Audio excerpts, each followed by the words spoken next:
ਸੰਤਾਂ ਮਹਾਤਮਾ ਨਾਲ ਜਾਂ ਉਹਨਾਂ ਦੇ ਸੇਵਕਾਂ ਨਾਲ ਅੱਜ ਤੱਕ ਸੰਸਾਰ ਦੇ ਲੋਕਾਂ ਨੇ ਕਦੇ ਵੀ ਅੱਛਾ ਸਲੂਕ ਨਹੀਂ ਕੀਤਾ। ਸਾਡੇ ਇਤਿਹਾਸ ਇਸ ਗੱਲ ਦੇ ਅੱਛੀ ਤਰ੍ਹਾਂ ਗਵਾਹ ਹੈ। ਉਹ ਪਰਮਾਤਮਾ ਗੁਰੂ ਨਾਨਕ ਦੇ ਰੂਪ ਵਿੱਚ ਆਇਆ। ਲੋਕਾਂ ਨੇ ਇਹ ਕਿਹਾ ਕਿ ਇਹਨੂੰ ਅੱਛਾ ਬੋਲਣਾ ਨਹੀਂ ਆਉਂਦਾ। ਇੱਕ ਪਿੰਡ ਦੇ ਲੋਕਾਂ ਨੇ ਉਹਨਾਂ ਨੂੰ ਰਾਤ ਨਾ ਰਹਿਣ ਦਿੱਤਾ। ਇਹ ਕਰਾਈਆ ਹੈ। ਇਸੇ ਤਰ੍ਹਾਂ ਮਨਸੂਰ ਨੂੰ ਪੱਥਰ ਮਾਰ ਕੇ ਮਾਰਿਆ। ਬੁਰੇ ਲਫ਼ਜ਼ਾਂ ਦਾ ਤਾਂ ਬਿਆਨ ਹੀ ਨਹੀਂ ਅਸੀਂ ਕਰ ਸਕਦੇ। ਸਮਸਤ ਬਰੇਜ ਦੀ ਜਿੰਦੇ ਜੀ ਖਲ ਲਾਈ। ਤੁਸੀਂ ਦੇਖ ਲਓ, ਅਗਰ ਕੋਈ ਆਪਣੀ ਚਮੜੀ ਨੂੰ ਉਤਾਰੇ कितना कष्ट है, कितना दुख है। आत्मा कंबदी है ऐसे कष्ट ਨੂੰ याद करके। गुरु अर्जन देव ने उबलती देग विच पानी दी विच बिठा दिता, गर्म लोह ते बिठा दिता, बड़े गैर मनुखी तसीहे दिते। क्रैस्ट नूं सूली ते टंगिया। लेकिन इस दे दुनियादारां दे ऐस सलूक दा महात्मा ने की जवाब दिता, ये भी साडे इतिहास दे अंदर मौजूद है। क्रैस्ट कहन लग्या, प्रार्थना करन लग्या कि हे परमात्मा तू इन्हां नूं माफ कर दे, क्योंकि ये अज्ञान वस अज्ञानता दे वस ये सलूक कर रहे हैं। इन्हां नूं पता नहीं कि संत साडे वास्ते की भलाई करना चाहुंदे है। किन्नी संतां दे दिल विच दर्द है। हे परमात्मा मेरी सच्ची यही प्रार्थना है, तू इन्हां नूं जरूर माफ कर। संत महात्मा नूं भूत भविख वर्तमान सब कासे दा ज्ञान हुंदा है। ये तुहानूं भी प्राप्त हो सकता है। जब शब्द धुन दे नाल जुड़ो, अंदर जाओ, फिर ही सानू सच्ची समझ संतां दी आउंदी है कि वो आप मन माया दे विच लिबड़े नूं इन्हां दीयां जंजीरां तो छुड़ा के अंदर सचखंड लै जांदे है। संतां दा मार्ग न्यारा हुंदा है। ये विखावे दा मत नहीं, ये कोई बहुत सारे बंदियां दा मसला नहीं, हर आदमी दा ये व्यक्तिगत मसला है। असी कल्ले ही संसार विच आउणे हैं और इस मसले नूं भी असी कल्लियां ने ही हल करना है।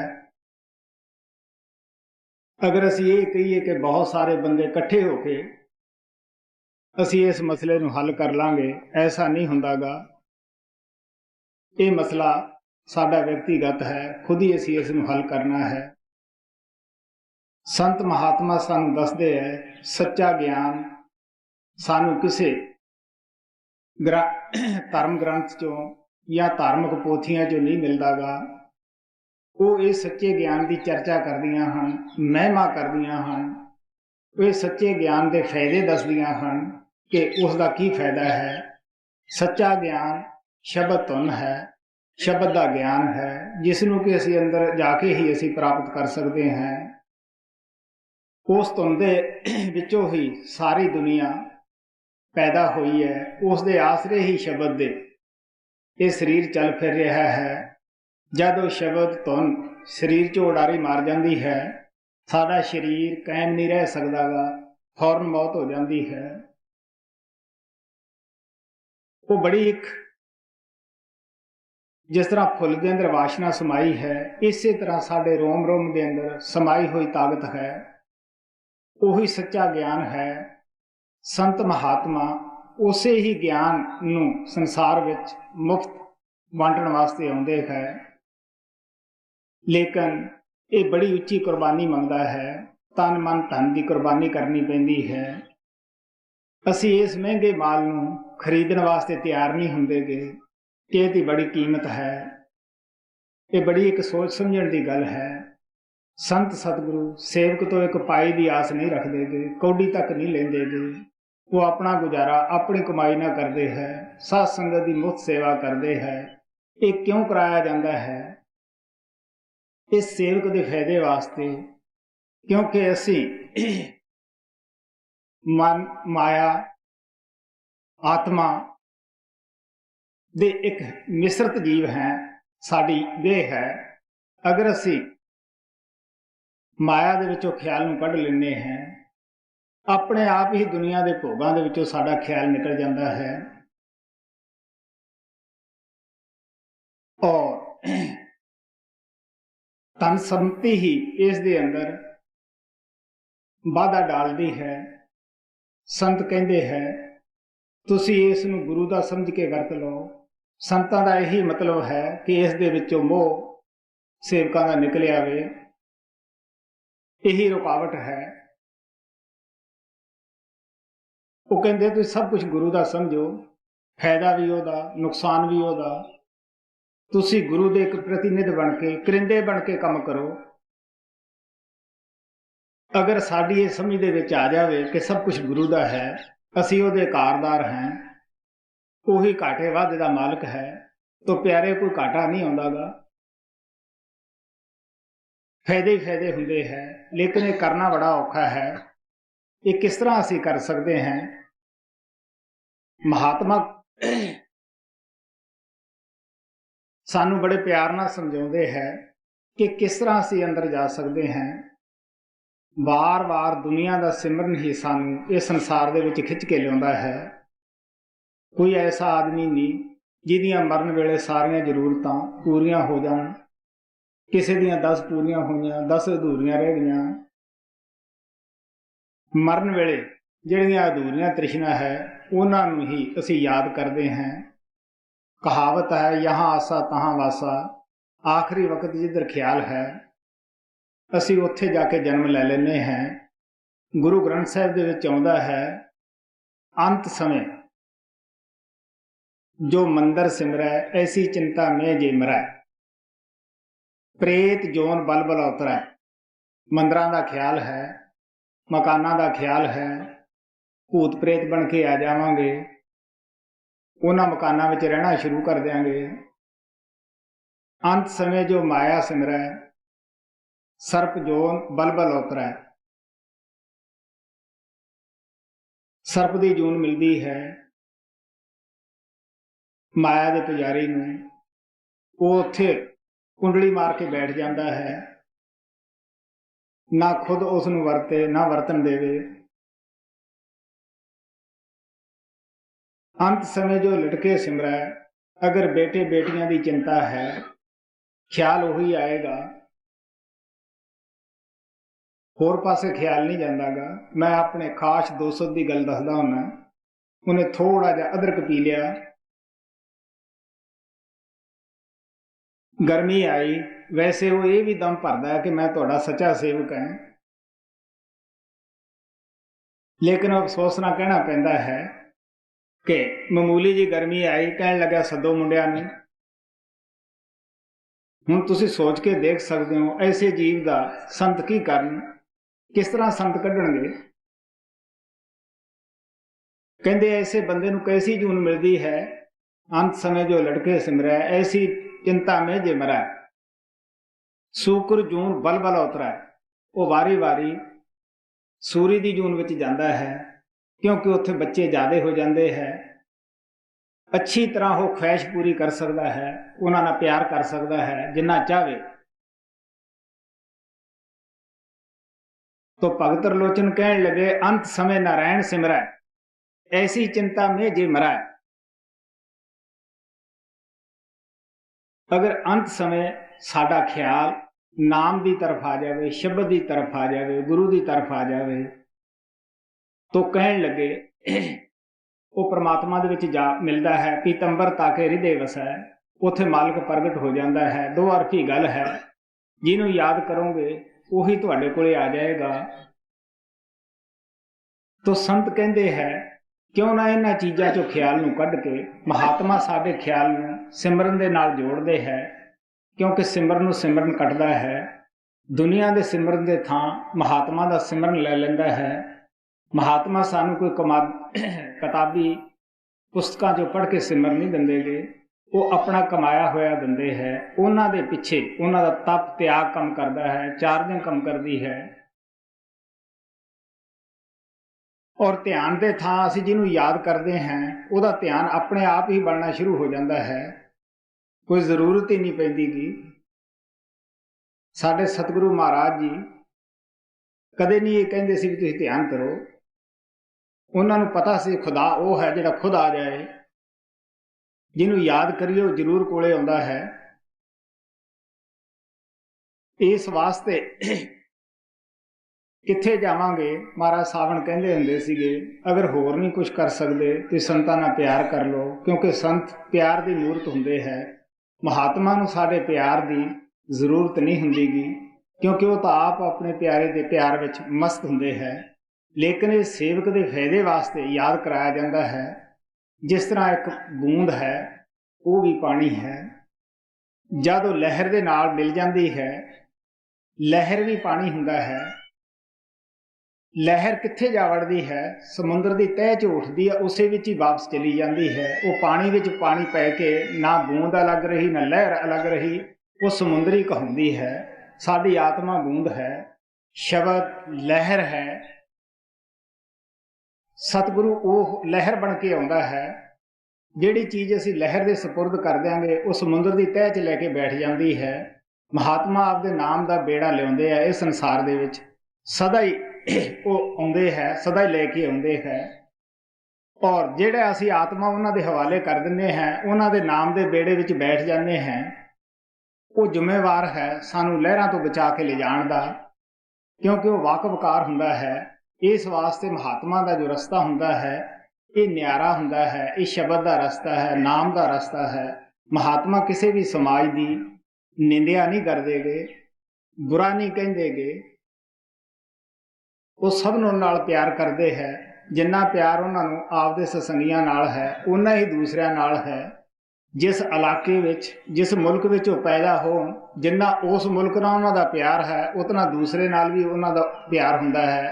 क्योंकि महात्मा सारे संसार वास्ते आउंदे है, सब संसार नाल उन्हां दा दिलों प्यार हुंदा है, क्योंकि सब अंदर आत्मा है, बुराई मन अंदर है। संतां दी दृष्टि जो हुंदी है, जो उन्हां दी नजरिया हुंदा है, वो आत्मा उपर हुंदा है। आत्मा ना औरत है ना मर्द है, ना यह गोरी है ना काली है, ना इनू शस्त्र कट सकता है, ना अग साड़ सकती है, ना इनू हवा उड़ा सकती है। इस वास्ते नाश होने वाली चीज़ नहीं। महात्मा दसदे है कि ये उस परमात्मा की अंश है, उस परमात्मा तो विछड़ के ये मन के जाल विच फस गई, अपने घर नूं भुल गई, अपने असले नूं भुल गई। महात्मा उसकी याद लाउण वास्ते आउंदे है। सानू सोचना पैंदा है कि असीं किस युग विच आउंदे हैं।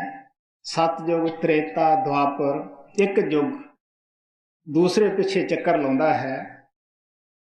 सतयुग विच अगर असीं पैदा हुंदे हैं, सानू पता है उदों लंबियां उमरां हुंदियां हन, सेहतां बड़ियां अच्छियां हुंदियां हन, इंसानां दे कद भी मुफ्त विच लिखे हुए हैं।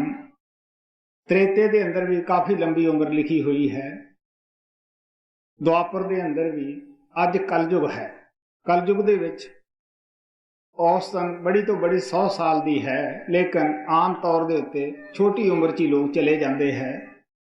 तो 50 साल तो टप्पिया, वार वार मौत याद आती है कि हुण तो बुढ़े हो चले हैं। तो यह कलयुग का समा है, कद भी छोटे है, उम्रां भी छोटियां हैं। हुण सानू सतयुग दे विच लोग गंदे ख्याल ज़्यादा दुनिया च नहीं फैले सन, जप तप नाल इस पासे लाउंदे सन, लेकिन कारगर बहुत घट हुंदे सन। इस तरह त्रेते दे अंदर रविदास की कहंदे है, सतयुग जुगी, त्रेता जगी, सतयुग त्रेता जगी, कलयुग पूजा चार। सतयुग है, त्रेता है, द्वापर है। वो कहते इन्हां युगां दा धर्म की सी, जप तप करते सी लोग, ख्याल दुनिया च फैलिया होया नहीं सी, इरादे दे बड़े मजबूत लोग सन, जत सत रखते सन।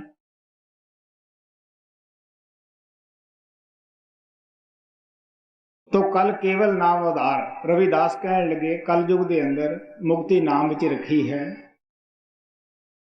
नाम च मुक्ति है। हुण सवाल पैदा हुंदा है कि पढ़ पढ़ाई नाम है, कि वो नाम गाउण वजाउण दे नाल असीं प्राप्त कर सकते हैं, या किसी असी हुकूमत ना हासिल कर सकते हैं। ऐसी चीज़ नहीं, सानू पता ही है अगर वो वाजे वजाउण दे नाल मिलदा हुंदा, गुरु साहिब ये बाणी च ना लिखदे, कोई गावा रागी नादी बेदी बहु भात करनी हर हर पीजै। बड़े लोग रागां नाल साजां नाल कीर्तन करते हैं, पर वो कहते वो परमात्मा इन्हां चीज़ां नाल नहीं मिलदा गा, नहीं हर हर पीजै। इसे तरह अगर वो पढ़ पढ़ाई दे नाल मिलदा हुंदा, वो जिहड़े दिन रात पढ़ी जाते हैं तोते की तरह, जिवें तोते ने रट लाई हुंदी है, वो ये नहीं देखता भी उन्हें समझ है या की कहना है, तो उन्होंने मिल जाना चाहिए सी। अगर ऐसा हुंदा तो मुल्लां नूं मिल जाना चाहिए सीगा, भाइयां नूं मिल जाना चाहिए सीगा। अज संसार दे विच शांति आ जानी चाहिए सीगी, क्योंकि घर घर नाम का प्रचार हुंदा, दुनिया के अंदर शांति आ जाती। लेकिन ऐसा नहीं, वो नाम परमात्मा ने रचना पैदा करके वो महात्मा दे पूंजी उहदे पास रख दी है। वो ताकत संता महात्मा के अंदर जाहर हुंदी है। वो महात्मा सानू प्यार दे नाल वंडियां पाइयां जो साडे मन में है, समाजिक लीडरां ने पाइयां हन, धार्मिक आगुआं ने पाइयां हन। वो बड़े प्यार नाल समझाउंदे आ कि देखो प्यारिओ, अपना सब दा परमात्मा एक है, आपां सारे ही उस दे बच्चे हैं। ये एवें थोड़े साडे गल दिलों के अंदर गलतफहमी आई हुई है, क्योंकि जितने भी समाज हैं सब दे रीति रिवाज आपो अपने हुंदे हैं। रीति रिवाज के अंदर फर्क हो सकता है, क्योंकि एक दूसरे के नाल मिलते नहीं हुंदे गे, इस वास्ते झगड़े खड़े हो जाते हैं। कोई कहता साडे तरीके नाल ही भगती करनी अच्छी है, कोई कहता साडे नाल ही अच्छी है। लेकिन जो सच्चाई है, जो रूहानियत है, वो हर एक मजहब की तह के अंदर इको ही चीज है कि परमात्मा नूं पाउणा। अगर असी रीति रिवाज नूं, रस्मो रिवाज नूं छड्ड के उस ताकत दे नाल जुड़ जाइए जिस दे मुतालक असी वो रीति रिवाज रोज परेड कर रहे हैं, तो साडा कोई झगड़ा नहीं रहिंदा। तो आप कहते हैं एक पिता एक सके हम बारक। गुरु अर्जन देव जी महाराज कहते हैं असी एक दे बच्चे हैं, वो साडा सारियां दा ही दाता है, बादशाह है। महात्मा सब नूं इकट्ठे करके वो शब्द नाम का होका दिंदे है। तुहाडे सब दे अगे गुरु अर्जन देव जी महाराज की बाणी रखी जाती है। मैं हुणे इन्हां दा जिक्र कीता सीगा कि इन्हां नूं बड़े कष्ट दिते गए। अफसोस है कि जिन्हां लोगों ने कष्ट दिते सन, उन्होंने सब यह मजहब के नाम विच दिते। अपने आप को ये सदाउंदे सी कि साडा तरीका जिहड़ा भगती भाव दा वो अच्छा है।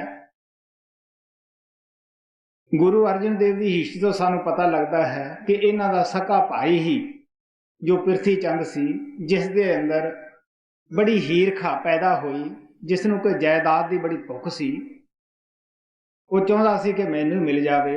गुरु अर्जन देव जी बड़े शांति के पुंज सन, उन्होंने सारी जायदाद भी छड़ दी कि लै भरावा, मैनू जिवें भी परमात्मा रखेगा मैं उस तरह ही रहूँगा, क्योंकि संत महात्मा परमात्मा के हुक्म में रहिंदे है, वो शरीक नहीं बनते गे, वो प्यारे पुत्र हुंदे है। थानू पता ही है कि प्यारे बेटे वास्ते एक दुनियावी बाप भी सब कुछ करता है, इस वास्ते परमात्मा उन्होंने सब कुछ दिंदा है। उन्हां दा फिक्र आपदे बच्चों का परमात्मा नूं हो जाता है, और इस वास्ते वो कहता भी मैं जिमें भी औखा सौखा मेरा वक्त होया मैं उसनूं टपाऊंगा। वो सारी जायदाद भी छड़ दी, लेकिन फिर भी दिल दे विच हवश कि इस नूं 10 बंदे क्यों मत्था टेकदे है और क्यों इहदे कोले आउंदे है। ਮੇਰੇ ਕੋਲ ਕਿਉਂ ਨਹੀਂ ਆਉਂਦੇਗੇ। ਹੁਣ ਤੁਸੀਂ ਜਾਣਦੇ ਹੀ ਹੋ ਕਿ ਹੀਰਖਾ ਦੇ ਕੋਲੇ ਕੌਣ ਆਉਂਦਾ ਹੁੰਦਾ ਹੈ।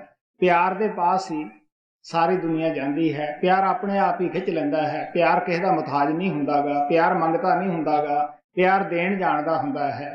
ਇਸ ਵਾਸਤੇ ਲੇਕਿਨ ਫਿਰ ਵੀ ਉਹਨੇ ਉਸ ਵਕਤ ਦੀ ਹਕੂਮਤ ਦੇ ਨਾਲ ਮਿਲ ਕੇ ਉਹਨਾਂ ਨੂੰ ਸਾਰੇ ਕਸ਼ਟ ਦਵਾਏ, ਤਤੇ ਤਵੇ ਤੱਕ ਵੀ ਬਿਠਾਇਆ ਗਿਆ ਉਹਨਾਂ ਨੂੰ। ਪਿਆਰਿਓ, ਤੁਸੀਂ ਦੇਖ ਸਕਦੇ ਹੋ ਕਿ ਇੱਕ ਜਾਇਦਾਦ ਪਿੱਛੇ, ਦੁਨਿਆਵੀ ਪਿੱਛੇ ਕੀ ਕੁਛ ਕੀਤਾ। ਤੋ ਮਹਾਤਮਾ ਪਿਆਰ ਦੇ ਨਾਲ ਸਾਨੂੰ ਦੱਸਦੇ ਹੈ। ਫਿਰ ਵੀ ਉਹਨਾਂ ਮਹਾਤਮਾ ਨੇ ਕਿਸੇ ਦਾ ਬੁਰਾ ਨਹੀਂ ਚਿੱਤ ਲਿਆ। ਮੈਂ ਹੁਣੇ ਦੱਸਿਆ ਸੀ ਕਿ ਮਹਾਤਮਾ ਨੇ ਉਸ ਦਾ ਕੀ ਵਜਾਨਾ ਦਿੱਤਾ ਦੁਨੀਆਦਾਰਾਂ ਨੂੰ। ਉਹਨਾਂ ਵਾਸਤੇ ਫਰਿਆਦ ਕੀਤੀ ਕਿ ਤੂੰ ਇਹਨਾਂ ਨੂੰ ਬਖਸ਼ ਦੇ, ਇਹ ਅਗਿਆਨਤਾ ਵਸ ਕਰਦੇ ਹੈ। ਸੋ ਆਪ ਕੀ ਕਹਿੰਦੇ ਹੈ, ਸਿਮਰਤ ਵੇਦ ਪੁਰਾਨ ਪੁਕਾਰਨ ਪੋਥੀਆਂ, ਨਾਮ ਬਿਨਾ ਸਭ ਕੂੜ ਗਾਲੀ ਹੋਛੀਆਂ। ਆਪ ਪਿਆਰ ਨਾਲ ਕਹਿੰਦੇ ਹੈ ਸਾਡੀਆਂ 27 ਸਿਮਰਤੀਆਂ ਹਨ, 4 ਵੇਦ ਹਨ, 18 ਪੁਰਾਨ ਹਨ। ਉਹ ਕਹਿੰਦੇ ਅਸੀਂ ਸਾਰੇ ਪੜ੍ਹ ਕੇ ਦੇਖੇ ਹੈ, ਅੱਛੀ ਤਰ੍ਹਾਂ ਵਿਚਾਰ ਕੇ ਦੇਖੇ ਹੈ, ਅਸੀਂ ਸੁਣੀ ਸੁਣਾਈ ਗੱਲ ਨਹੀਂ ਕਹਿੰਦੇ ਗੇ। ਸਭ ਦੇ ਅੰਦਰ ਨਾਮ ਦੀ ਮਹਿਮਾ ਹੈ। ਕਿਸੇ ਮਹਾਤਮਾ ਦੀ ਤੁਸੀਂ ਬਾਣੀ ਪੜ੍ਹ ਕੇ ਦੇਖ ਲਓ, ਚਾਹੇ ਉਹ ਮੁਸਲਮਾਨ ਜਾਮੇ ਵਿੱਚ ਹੋਇਆ ਹੈ, ਹਿੰਦੂਆਂ ਦੇ ਅੰਦਰ ਹੋਇਆ ਹੈ, ਈਸਾਈਆਂ ਵਿੱਚ ਹੋਇਆ ਹੈ। ਸਭ ਮਹਾਤਮਾ ਦੀ ਬਾਣੀਆਂ ਦੇ ਅੰਦਰ ਸਾਨੂੰ 3-4 ਚੀਜ਼ਾਂ ਮਿਲਦੀਆਂ ਹੈ। ਸਤਸੰਗ ਦੀ ਮਹਿਮਾ ਹੈ।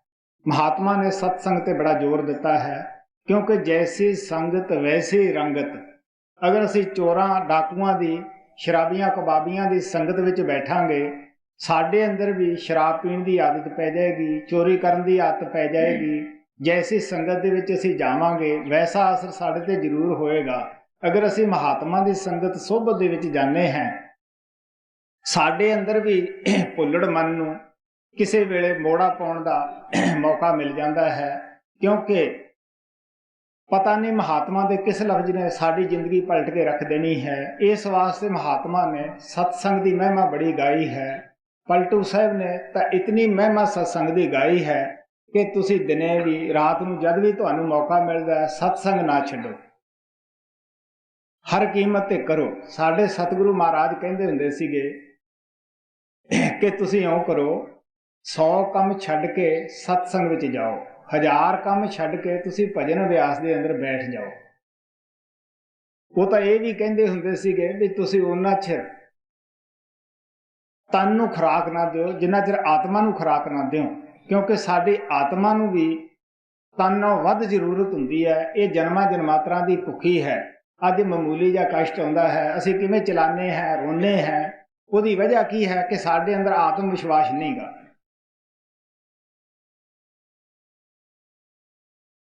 ਤੋ ਆਪ ਕੀ ਕਹਿੰਦੇ ਹੈ ਕਿ ਅਸੀਂ ਇਹਨਾਂ ਸਭ ਨੂੰ ਪੜ੍ਹਿਆ ਹੈ, ਸਭ ਦੇ ਵਿੱਚ ਨਾਮ ਦੀ ਮਹਿਮਾ ਹੈ। ਹਰ ਮਹਾਤਮਾ ਨੇ ਜੋ ਗ੍ਰੰਥ ਲਿਖੇ ਹੈ, ਨਾਮ ਦੀ ਮਹਿਮਾ ਗਾਈ ਹੈ, ਨਾਮ ਦੇ ਫਾਇਦੇ ਦੱਸੇ ਹੈ। ਜਿਸ ਜਗ੍ਹਾ ਤੋਂ ਨਾਮ ਮਿਲਦਾ ਹੈ ਉਹਦੇ ਵੀ ਉਹਨਾਂ ਨੇ ਇਸ਼ਾਰੇ ਕੀਤੇ ਹੈ ਕਿੱਥੋਂ ਨਾਮ ਮਿਲਦਾ ਹੈ। ਪਖੰਡੀ ਦੀ ਵੀ ਇਹਦੇ ਵਿੱਚ ਚਰਚਾ ਹੈ ਵੇਦਾਂ ਸ਼ਾਸਤਰਾਂ ਦੇ ਅੰਦਰ ਕਿ ਪਖੰਡੀ ਕੀ ਹੁੰਦਾ ਹੈ। ਇਸ ਵਾਸਤੇ ਸੱਚੇ ਮਹਾਤਮਾ ਦੀਆਂ ਨਿਸ਼ਾਨੀਆਂ ਦਸੀਆਂ ਹਨ ਕਿ ਉਹਨਾਂ ਦੇ ਅੰਦਰ ਕੀ ਵਸਬ ਹੁੰਦਾ ਹੈ, ਕੀ ਗੁਣ ਹੁੰਦਾ ਹੈ। ਇਸ ਵਾਸਤੇ ਆਪ ਨੇ ਇਹ ਵੀ ਦੱਸਿਆ ਕਿ ਬਾਹਰੋਂ ਕਿਸੇ ਅਸੀਂ ਮਹਾਤਮਾ ਦੀ ਪਛਾਣ ਨਹੀਂ ਕਰ ਸਕਦੇ। ਮਹਾਰਾਜ ਸਾਵਣ ਸਿੰਘ ਨੂੰ ਕਿਸੇ ਨੇ ਪੁੱਛਿਆ ਸੀਗਾ ਕਿ ਜੀ ਸੱਚੇ ਮਹਾਤਮਾ ਦੀ ਕੀ ਨਿਸ਼ਾਨੀ ਹੁੰਦੀ ਹੈ, ਸਾਨੂੰ ਕਿਵੇਂ ਪਤਾ ਲੱਗੇ। ਮਹਾਰਾਜ ਕਹਿਣ ਲੱਗੇ ਵੀ ਉਹ ਮੱਥੇ ਤੇ ਬੋਰਡ ਤਾਂ ਲਾ ਕੇ ਨਹੀਂ ਰੱਖਦੇ ਗੇ ਕਿ ਅਸੀਂ ਸੱਚੇ ਮਹਾਤਮਾ ਹੈ। ਨਾ ਕੋਈ ਝੂਠਾ ਹੀ ਆਦਮੀ ਬੋਰਡ ਲਾ ਕੇ ਰੱਖਦਾ ਕਿ ਮੈਂ ਝੂਠਾ ਹਾਂ। ਉਹ ਕਹਿੰਦੇ ਤੁਸੀਂ ਨਾਮ ਲਓ, ਅੰਦਰ ਜਾਓ, ਤੁਸੀਂ ਆਪਣੇ ਆਪ ਹੀ ਪਰਖ ਲਓਗੇ। ਸਚਾਈ ਆਪਣਾ ਆਪ ਅਗਵਾ ਹੁੰਦੀ ਹੈ। ਇਸ ਵਾਸਤੇ ਆਪ ਪਿਆਰ ਦੇ ਨਾਲ ਦੱਸਦੇ ਹੈ ਕਿ ਸਾਰੀਆਂ ਸਿਮਰਤੀਆਂ, ਸਾਰੇ ਵੇਦ ਸ਼ਾਸਤਰ ਉਹ ਨਾਮ ਦੀ ਮਹਿਮਾ ਗਾਉਂਦੇ ਹੈ। ਗੁਰੂ ਗੋਬਿੰਦ ਸਿੰਘ ਦੀ ਅਸੀਂ ਬਾਣੀ ਪੜ੍ਹਦੇ ਹਾਂ, ਉਹ ਕੀ ਕਹਿੰਦੇ ਹੈ, ਵੇਦ ਕਤੇਵ ਨਾ ਭੇਦ ਲਿਖਿਓ, ਜੋ ਗੁਰ ਨੇ ਗੁਰ ਮੋਹਿ ਬਤਾਇਓ। ਹੁਣ ਤੁਸੀਂ ਦੇਖ ਲਓ, ਅਗਰ ਵੇਦਾਂ ਸ਼ਾਸਤਰਾਂ ਦੇ ਵਿੱਚੋਂ ਉਹ ਮਸਲਾ ਹੱਲ ਹੁੰਦਾ ਤੇ ਗੁਰੂ ਸਾਹਿਬ ਇਹ ਨਾ ਲਿਖਦੇ ਕਿ ਮੈਨੂੰ ਜੋ ਗੁਰੂ ਤੋਂ ਪ੍ਰਾਪਤ ਹੋਇਆ ਹੈ ਉਹ ਵੇਦਾਂ ਸ਼ਾਸਤਰਾਂ ਚੋਂ ਨਹੀਂ ਪ੍ਰਾਪਤ ਹੋਇਆ। ਮਹਾਤਮਾ ਕਿਸੇ ਗ੍ਰੰਥ ਦੀ ਨਿੰਦਿਆ ਨਹੀਂ ਕਰਦੇ ਗੇ। ਇਹ ਸਾਡੇ ਬਜ਼ੁਰਗਾਂ ਦੇ, ਅੱਛੇ ਸਤਿਗੁਰਾਂ ਦੇ ਲਿਖੇ ਹੋਏ ਹੈ, ਬਲਕਿ ਉਹ ਇਸ ਵਾਸਤੇ ਸਾਨੂੰ ਸੁਣਾਉਂਦੇ ਹੈ ਕਿਉਂਕਿ ਕਿਸੇ ਮਹਾਤਮਾ ਦਾ ਮਿਸ਼ਨ ਕਿਸੇ ਗ੍ਰੰਥ ਪੋਥੀ ਦੇ ਆਸਰੇ ਨਹੀਂ ਚੱਲਦਾ ਹੁੰਦਾ ਗਾ। ਇਹ ਸਾਡੀ ਭੁੱਲ ਹੁੰਦੀ ਹੈ। ਮਹਾਤਮਾ ਆਪਣੀ ਮਿਸਾਲ ਆਪ ਹੁੰਦਾ ਹੈ। ਗ੍ਰੰਥਾਂ ਪੋਥੀਆਂ ਦੇ ਹਵਾਲੇ ਤਾਂ ਇਸ ਵਾਸਤੇ ਦਿੱਤੇ ਜਾਂਦੇ ਹੈ ਕਿ ਅਸੀਂ ਲੋਕ ਲੀਰ ਦੇ ਫਕੀਰ ਹੁੰਨੇ ਹੈ, ਸਾਨੂੰ ਉਹਨਾਂ ਤੇ ਅਤਵਾਰ ਹੁੰਦਾ ਹੈ। ਮਹਾਤਮਾ ਉਸੇ ਦੇ ਵਿੱਚ ਸਮਝਾਉਂਦੇ ਹੈ ਕਿ ਦੇਖੋ ਬਈ ਇਹਨਾਂ ਗ੍ਰੰਥਾਂ ਦੇ ਅੰਦਰ ਕਿ ਇਹ ਚੀਜ਼ ਨਹੀਂ ਲਿਖੀ, ਅਸੀਂ ਕੋਈ ਤੁਹਾਡੇ ਨਵੀਂ ਤਾਲੀਮ ਪੇਸ਼ ਨਹੀਂ ਕਰਦੇ, ਇਹ ਆਦਿ ਜਗਾਤ ਤੋਂ ਹੀ ਤੁਰਿਆ ਆਉਂਦਾ ਹੈ।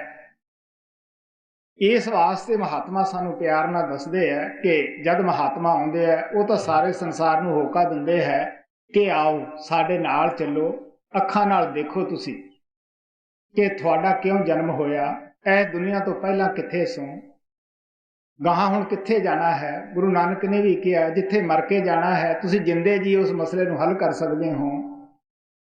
ਇਸ ਵਾਸਤੇ ਜਦੋਂ ਅਸੀਂ ਉਹਨਾਂ ਦੇ ਨਾਲ ਕੋਈ ਤੁਰਨ ਨੂੰ ਤਿਆਰ ਨਹੀਂ ਹੁੰਦੇਗੇ, ਚੱਲਣ ਨੂੰ ਤਿਆਰ ਨਹੀਂ ਹੁੰਦੇਗੇ, ਫਿਰ ਮਹਾਤਮਾ ਆਮ ਤੌਰ ਦੇ ਉੱਤੇ ਜਿਹੜੀਆਂ ਸਾਡੇ ਅਸਲੀ ਸਮਝ ਸਕਣ ਵਾਲੀਆਂ ਗੱਲਾਂ ਹੁੰਦੀਆਂ ਹਨ ਉਹਨਾਂ ਦੀਆਂ ਮਿਸਾਲਾਂ ਦੇਣੀਆਂ ਉਹ ਸ਼ੁਰੂ ਕਰਦੇ ਹੈ ਕਿ ਕਿਸ ਤਰ੍ਹਾਂ ਇਹ ਲੋਕ ਸਮਝ ਜਾਣ। ਲੇਕਿਨ ਹਕੀਕਤ ਕੋਈ ਹੋਰ ਹੁੰਦੀ ਹੈ। ਉਹ ਆਪਣੇ ਸੂਖਸ਼ਮ ਬੁੱਧੀ ਦੇ ਨਾਲ, ਆਪਣੇ ਦਿਲ ਦੇ ਉਭਾਰ ਦੇ ਨਾਲ ਉਹ ਸਾਨੂੰ ਇਸ ਕਿਸਮ ਦਾ ਉਭਾਰ ਦੇ ਜਾਂਦੇ ਹੈ। ਸਾਡੇ ਅੰਦਰ ਖੋਜ ਸ਼ੁਰੂ ਹੋ ਜਾਂਦੀ ਹੈ, ਉਹ ਸਾਨੂੰ ਨਾਮ ਦੇ ਦਿੰਦੇ ਹੈ, ਸਾਡੀ ਇੱਥੋਂ ਹੀ ਖੋਜ ਸ਼ੁਰੂ ਹੁੰਦੀ ਹੈ। ਇਸ ਵਾਸਤੇ ਉਹ ਨਾਮ ਨਾਲ ਜੋੜ ਦਿੰਦੇ ਹੈ। ਸੋ ਮਹਾਤਮਾ ਦੇ ਕਹਿਣ ਦਾ ਭਾਵ ਇਤਨਾ ਹੀ ਹੈ ਕਿ ਸਾਰੀਆਂ ਸਿਮਰਤੀਆਂ ਵੇਦ ਸਭ ਕੁਝ ਪੁਕਾਰ ਕੇ ਕਹਿੰਦੇ ਹੈ ਕਿ ਨਾਮ ਤੋਂ ਬਗੈਰ ਤੁਹਾਡੀ ਮੁਕਤੀ ਨਹੀਂ ਹੁੰਦੀ। ਸਭ ਨਾਮ ਦੀ ਮਹਿਮਾ ਗਾਉਂਦੇ ਹੈ। ਗੁਰੂ ਸਾਹਿਬ ਤਾਂ ਇੱਥੋਂ ਤੱਕ ਕਹਿੰਦੇ ਹੈ ਕਿ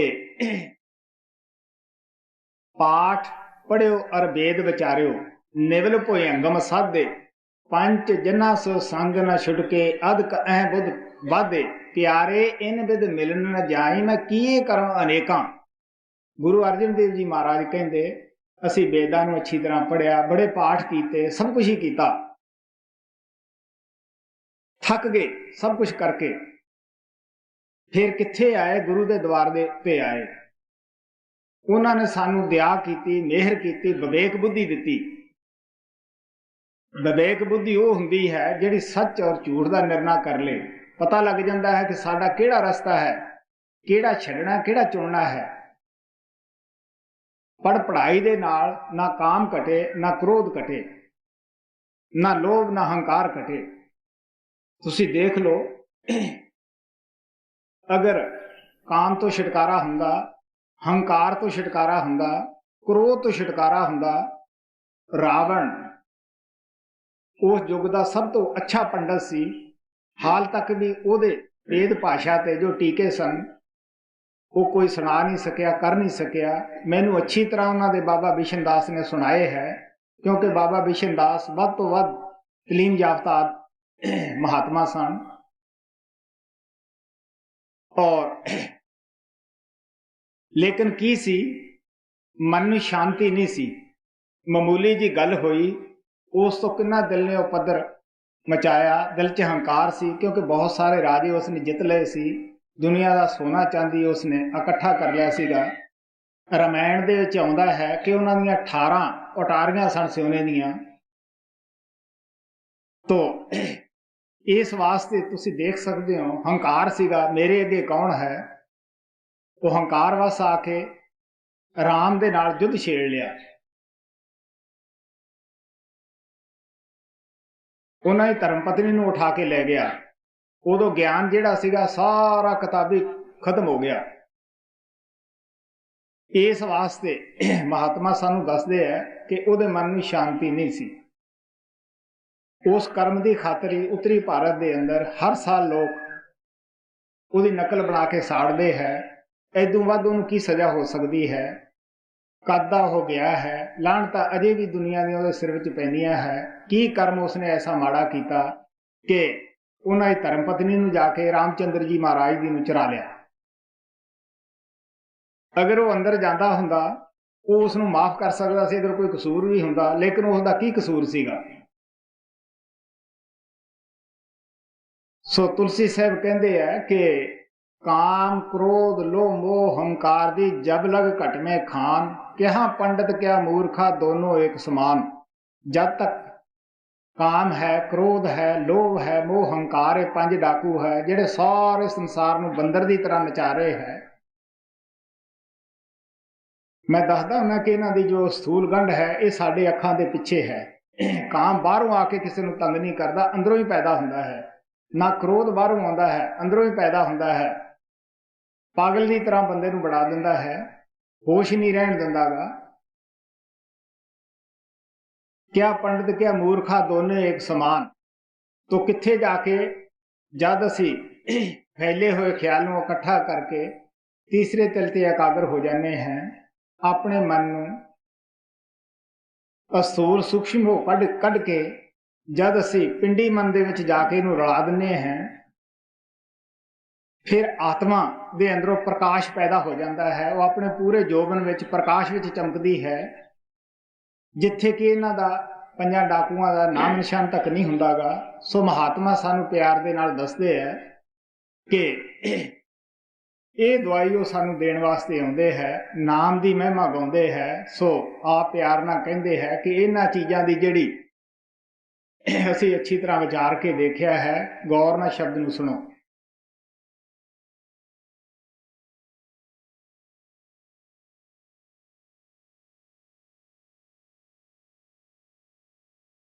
सूही महला पंजवा पन्ना 761। सिमरत वेद पुराण पुकारन पोथियां, नाम बिना सब कूड़ गाली होशियां। नाम निधान अपार भगतां मन वसै, जन्म मरण मोह दुख साधु संग नसै। आप कहन लगे वो नाम वो शब्द जो कण कण दे विच व्यापक है, ओदा खजाना ओदा मालक परमात्मा ने संतां नूं बनाए हुए है। जब असीं महात्मा कोले जाने हैं, वो साडे अंदर जो अज्ञानता दा अंधेरा है, जो माया दे नाल साडे कंन बंद होए है, उस नूं दूर कर दिंदे है। वो कण कण दे विच जो व्यापक शब्द है उस नूं भी सुणाउंदे है कि देख प्यारिया, ये हर व्यक्ति इस जायदाद का वारस है, लेकिन मन ने बाहर मुखी करके घर चों बाहर कढ़ रखिया है। इस वास्ते वो शब्द नूं भी सुणाउंदे है, वो प्रकाशना भी जोड़ते है। इस वास्ते साडे अंदरों अज्ञानता का जो अंधेरा है वो भी दूर हो जाता है। जिहड़ा असीं वार वार मैं उपर दस्सिया सी, दुनिया का मोह ही सानूं संसार विच लिआउंदा है। की है कि मोह भी साडा वो नाम की कमाई करके घट जाता है। आम तौर के उत्ते देखा जाता है, कई प्रेमियों के घर अंदर मौत हुंदी है। सानू पता है कि मौत पैदाइश का संसार है। मता ये दिल च ख्याल होवे कि इत्थे पैदाइश नहीं हुंदी या मौत नहीं हुंदी गी, जो जन्मदा है वो जरूर मरदा है, चाहे रोईए चाहे पिटिए। इस संसार की रचना ही ऐसी है। तो घर वाले जिहड़े है, जिहड़े तां कमाई करते हैं, इस राज नूं समझते हैं, वो तो उस वेले खिच्चा पाड़ी मरीज दे नाल नहीं करते गए, उन्होंने शांत चोला छड्डण दिंदे है। मरीज दसदा है या वो सिमरन याद कराउंदे है, गली गली वो भी दसदा है कि सतगुरु आ गए है, मैं जा रहा है। ये आम वाकियात देखे जाते हैं, ये बनौटी गल्लां नहीं हुंदियां। लेकिन आम तौर के उत्ते की देखा जाता है, जब मौत आउंदी है, आदमी बेहोश है, घर दे की करते हैं, उसनूं हस्पतालों के अंदर खिंचते हैं। कोई उसनूं आके हिलवणा दिंदा है, तू मेरे नाल बोल, गल तां कर लै। हुण तुसीं सोच सकते हो कि इदों वध असीं उस मरीज दे नाल, वो प्यारे नाल की बेइंसाफी करते हैं। अगर बोलेगा तो की करेगा। ज्यादा बाजी हथ चों निकल जाती है, वो किसी कनी झाकदा नहीं गा। फिर असीं मगरों ये भी कहने आ कि उहदी सुरत अंदर लग गई, बई साडे नाल मोह तां पहले ही टुट गया सीगा। लेकिन मगरों ये कहे दा क्या फायदा होया। फिर असीं आपदे सतगुरां नूं चिट्ठियां पाउने हैं कि बई पता नहीं उस आत्मा की संभाल हुई या ना हुई, दसो ये कोई पुछण की गल है, कोई दिखाउण की गल है। ਇਹ ਤਾਂ ਹਰ ਵਿਅਕਤੀ ਜਿਸ ਨੂੰ ਨਾਮ ਮਿਲਿਆ ਹੈ ਕਰ ਸਕਦਾ ਹੈ, ਦੇਖ ਸਕਦਾ ਹੈ। ਸੰਤਾਂ ਨੇ ਐਸਾ ਗਿਆਨ ਨਹੀਂ ਦਿੱਤਾ ਕਿ ਜਿਹੜਾ ਅਸੀਂ ਉਹ ਕਹਿੰਦੇ ਹੁਣ ਅਸੀਂ ਕਰ ਸਕਦੇ ਹੋਈਏ ਦੂਜਾ ਨਾ ਕਰ ਸਕਦਾ ਹੋਵੇ। ਨਹੀਂ, ਇਹ ਹਰ ਵਿਅਕਤੀ ਕਰ ਸਕਦਾ ਹੈ। ਗੁਰੂ ਦੀ ਦਇਆ ਹਰ ਇੱਕ ਵਾਸਤੇ ਹੈ, ਜਿਹੜਾ ਚਾਹੇ ਪ੍ਰਾਪਤ ਕਰ ਸਕਦਾ ਹੈ। ਸੋ ਇਸ ਵਾਸਤੇ ਆਪ ਪਿਆਰ ਨਾਲ ਕਹਿੰਦੇ ਹੈ, ਮੋਹ ਦੂਰ ਹੋ ਜਾਂਦਾ ਹੈ, ਨਾਮ ਦੂਰ ਕਰ ਦਿੰਦਾ ਹੈ। ਜੰਮਣ ਮਰਨ ਦਾ ਜੋ ਕਸ਼ਟ ਹੈ, ਮਹਾਰਾਜ ਸਾਵਣ ਸਿੰਘ ਕਹਿੰਦੇ ਹੁੰਦੇ ਸੀਗੇ ਕਿ ਇਸ ਮੌਤ ਤੋਂ ਬਾਅਦ ਵੀ ਸੰਤਾਂ ਨੇ ਹੀ ਆਪਦੀਆਂ ਸਤਸੰਗੀ ਆਤਮਾ ਦਾ ਫੈਸਲਾ ਕਰਨਾ ਹੈ ਕਿ ਇਹਨਾਂ ਨੂੰ ਸੰਸਾਰ ਵਿੱਚ ਭੇਜਾਂ ਜਾਂ ਨਾ ਭੇਜਾਂ, ਜਾਂ ਉਤਲੇ ਮੰਡਲਾਂ ਤੇ ਹੀ ਇਹਨਾਂ ਦਾ ਰੱਖ ਕੇ ਮੈਂ ਭਜਨ ਅਭਿਆਸ ਕਰਾਵਾਂ। ਮਹਾਰਾਜ ਸਾਵਣ ਇਹ ਵੀ ਕਹਿੰਦੇ ਹੁੰਦੇ ਸੀ ਕਿ ਜਿੱਥੋਂ ਤੁਸੀਂ ਭਜਨ ਛੱਡੋਗੇ ਆਖਿਰ ਉੱਥੋਂ ਹੀ ਤੁਹਾਨੂੰ ਸ਼ੁਰੂ ਕਰਨਾ ਪਏਗਾ। ਨਾਮ ਤੁਹਾਨੂੰ ਵਕਤ ਦੇ ਮਹਾਤਮਾ ਤੋਂ ਫਿਰ ਵੀ ਲੈਣਾ ਪਏਗਾ। ਇਸ ਵਾਸਤੇ ਹੋਕਾ ਦਿੰਦੇ ਹੁੰਦੇ ਸੀ ਕਿ ਤੁਸੀਂ ਅੱਜ ਦਾ ਕੰਮ ਕੱਲ ਤੇ ਨਾ ਛੱਡੋ। ਤੋ ਆਪ ਪਿਆਰ ਨਾਲ ਕਹਿੰਦੇ ਹੈ ਕਿ ਉਹਨਾਂ ਮਹਾਤਮਾ ਦੇ ਕੋਲੇ ਜਾਣਨਾ ਕੀ ਹੈ ਕਿ ਉਹ ਨਾਮ ਦੇ ਭੰਡਾਰੀ ਹੈ, ਨਾਮ ਦੇ ਖਜ਼ਾਨਚੀ ਹੈ। ਸਾਡੇ ਅੰਦਰੋਂ ਨਾਮ ਦੀ ਕਮਾਈ ਕਰਨਾ, ਦੁਨੀਆ ਦਾ ਮੋਹ, ਅਗਿਆਨਤਾ ਦਾ ਅੰਧੇਰਾ ਖਤਮ ਹੋ ਜਾਂਦਾ ਹੈ। ਨਾਮ ਨਿਧਾਨ ਅਪਾਰ ਭਗਤਾਂ ਮਨ ਵਸੈ, ਜਨਮ ਮਰਨ ਮੋਹ ਦੁਖ ਸਾਧੂ ਸੰਗ ਨਸੈ, ਮੋਏ ਬਾਦ ਹੰਕਾਰ ਸਰ ਪਰ ਰਨਿਆ, ਸੁਖ ਨਾ ਪਾਇਨ ਮੂਲ ਨਾਮ ਵਿਚੁਨਿਆ। ਮੋਹ ਦੇ ਬੱਧੇ ਸੰਸਾਰ ਵਿੱਚ ਆਉਂਦੇ ਹੈ। ਮਹਾਤਮਾ ਦੱਸਦੇ ਹੈ ਜਿਸ ਘਰ 'ਚ ਪਹਿਲਾਂ ਮਾਲਕ ਬਣੇ ਹੁੰਦੇ ਆ, ਸਰਦਾਰ ਬਣੇ ਹੁੰਦੇ ਹੈ, ਉੱਥੇ ਇਕੱਠਾ ਵੱਛਾ ਬਣ ਕੇ ਵੀ ਸਾਨੂੰ ਗੁਜ਼ਰ ਕਰਨੀ ਪੈਂਦੀ ਹੈ। ਘਰ ਵਾਲਿਆਂ ਨੂੰ ਪਤਾ ਨਹੀਂ ਕਿ ਇਸ ਦੀ ਕੀ ਹਾਲਤ ਹੈ। ਮੈਂ ਗੁਰੂ ਨਾਨਕ ਦੀ ਜੀਵਨ ਘਟਨਾ ਦੱਸਦਾ ਹੁੰਦਾ ਹੈ ਕਿ ਕਿਸ ਤਰ੍ਹਾਂ ਇੱਕ ਬੁੱਢੇ ਕੋਲੇ ਜਾਂਦੇ ਹੁੰਦੇ ਸੀਗੇ, ਕਹਿੰਦੇ ਹੁੰਦੇ ਸੀਗੇ ਵੀ ਤੂੰ ਨਾਮ ਜਪ। ਉਹ ਕਹਿੰਦਾ ਹਾਂ ਗੱਲ ਤਾਂ ਤੁਹਾਡੀ ਠੀਕ ਹੈ, ਕਿਉਂਕਿ ਅਸੀਂ ਦੁਨੀਆਦਾਰ ਸੁਣ ਵੀ ਲੈਂਦੇ ਹਾਂ ਲੇਕਿਨ ਕਰਨ ਵਾਸਤੇ ਤਿਆਰ ਨਹੀਂ। ਪਰ ਬੱਚੇ ਜੇ ਛੋਟੇ ਹੈ, ਵਕਤ ਇਹ ਨਹੀਂ ਕਹਿੰਦਾ ਕਿ ਇਹਨਾਂ ਦੇ ਬੱਚੇ ਛੋਟੇ ਹੈ, ਇਹ ਤਾਂ ਲੈਣੇ ਦੇਣੇ ਦਾ ਹਿਸਾਬ ਕਿਤਾਬ ਹੁੰਦਾ ਹੈ। ਜਿਸ ਦਾ ਖਤਮ ਹੋ ਗਿਆ ਉਹ ਚਲਿਆ ਜਾਂਦਾ ਹੈ। ਆਖਰ ਉਹਨਾਂ ਬੱਚਿਆਂ 'ਚ ਮੋਹ ਸੀ, ਉਹਨਾਂ ਦਾ ਵੀ ਇਹਨਾਂ ਦਾ ਕੈਸੇ ਗੁਜ਼ਰ ਹੋਏਗਾ। ਉਸ ਘਰ ਵਿੱਚ ਬੈਲ ਬਣ ਕੇ ਆ ਗਿਆ। ਜਦ ਬੈਲ ਬਣ ਕੇ ਆਇਆ, ਘਰਦਿਆਂ ਨੂੰ ਕੀ ਪਤਾ ਸੀ ਮਹਾਤਮਾ ਜਿਸ ਤਰ੍ਹਾਂ ਛਾਹ ਆਪਣੀ ਅਸਾਮੀ ਤੋਂ ਕਰਜ਼ ਲੈਣ ਵਾਸਤੇ ਜਾਂਦਾ ਹੈ, ਭਾਵੇਂ ਉਹ ਕਲਕੱਤੇ ਉੱਠ ਜੇ, ਕਿਤੇ ਵੀ ਕਿਉਂ ਨਾ ਉੱਠ ਜਾਵੇ, ਇਸੇ ਤਰ੍ਹਾਂ ਮਹਾਤਮਾ ਨੂੰ ਆਪਣੇ ਬਿਰਧ ਦੀ ਲਾਜ ਹੁੰਦੀ ਹੈ, ਨਾਮ ਦਿੱਤਾ ਹੁੰਦਾ ਹੈ। ਉਹ ਬਲਦ ਬਣੇ ਕੋਲੇ ਵੀ ਜਾ ਵੜੇ, ਕਹਿਣ ਲੱਗੇ ਹੁਣ ਤਾਂ ਮੌਕਾ ਹੈ, ਤੂੰ ਮੰਨ ਜਾ। ਉਹ ਕਹਿੰਦਾ ਜੀ ਇਹਨਾਂ ਕੋਲੇ ਦੂਸਰਾ ਬਲਦ ਲੈਣ ਦੀ ਤਾਕਤ ਨਹੀਂ ਗੀ, ਮੈਂ ਆਪਣੀ ਤਰਫ ਥੋੜਾ ਬਹੁਤਾ ਹਲ ਮੇਰੀ ਤਰਫੇ ਕਰਦੇ ਆ, ਮੈਂ ਜੋਤਾ ਪੂਰਾ ਕਰ ਦਿੰਦਾ ਹੈ, ਟਾਈਮ ਪੂਰਾ ਕਰ ਦਿੰਦਾ ਹੈ, ਇਹਨਾਂ ਨੂੰ ਬੜੀ ਔਖੀ ਹੋ ਜਾਏਗੀ।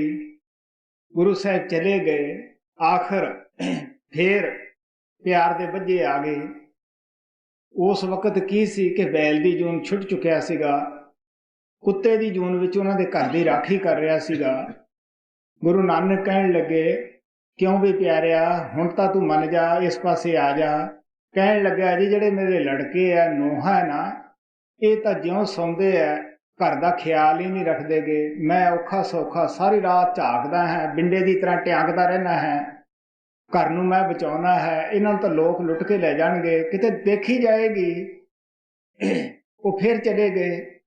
ਆਖਰ ਉਸ ਘਰ ਦੇ ਅੰਦਰ ਚੋਲਾ ਛੱਡ ਗਿਆ।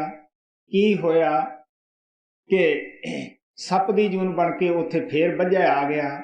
ਇੱਕ ਦਿਨ ਮਾਲਕ ਤਾਂ ਘਰ ਦੇ ਬਾਹਰ ਗਏ ਹੋਏ ਸੀਗੇ, ਬੱਚੇ ਪਿੱਛੋਂ ਪੋਤਾ ਪਿਆ ਹੋਇਆ ਸੀਗਾ। ਉਹ ਰੋਇਆ। ਉਹਨੂੰ ਵਿਚਾਰੇ ਨੂੰ ਇਹ ਨਹੀਂ ਪਤਾ, ਮੋਹ ਦੇ ਬੱਧੇ ਨੂੰ, ਵੀ ਸੱਪ ਨੂੰ ਕੋਈ ਦੇਖ ਕੇ ਖੁਸ਼ ਨਹੀਂ ਹੁੰਦੇਗੇ। ਉਹ ਰੋਂਦਾ ਨਾ ਚੱਲਿਆ ਗਿਆ ਕਿਉਂਕਿ ਮੋਹ ਦਾ ਬੱਧਾ ਸੀਗਾ।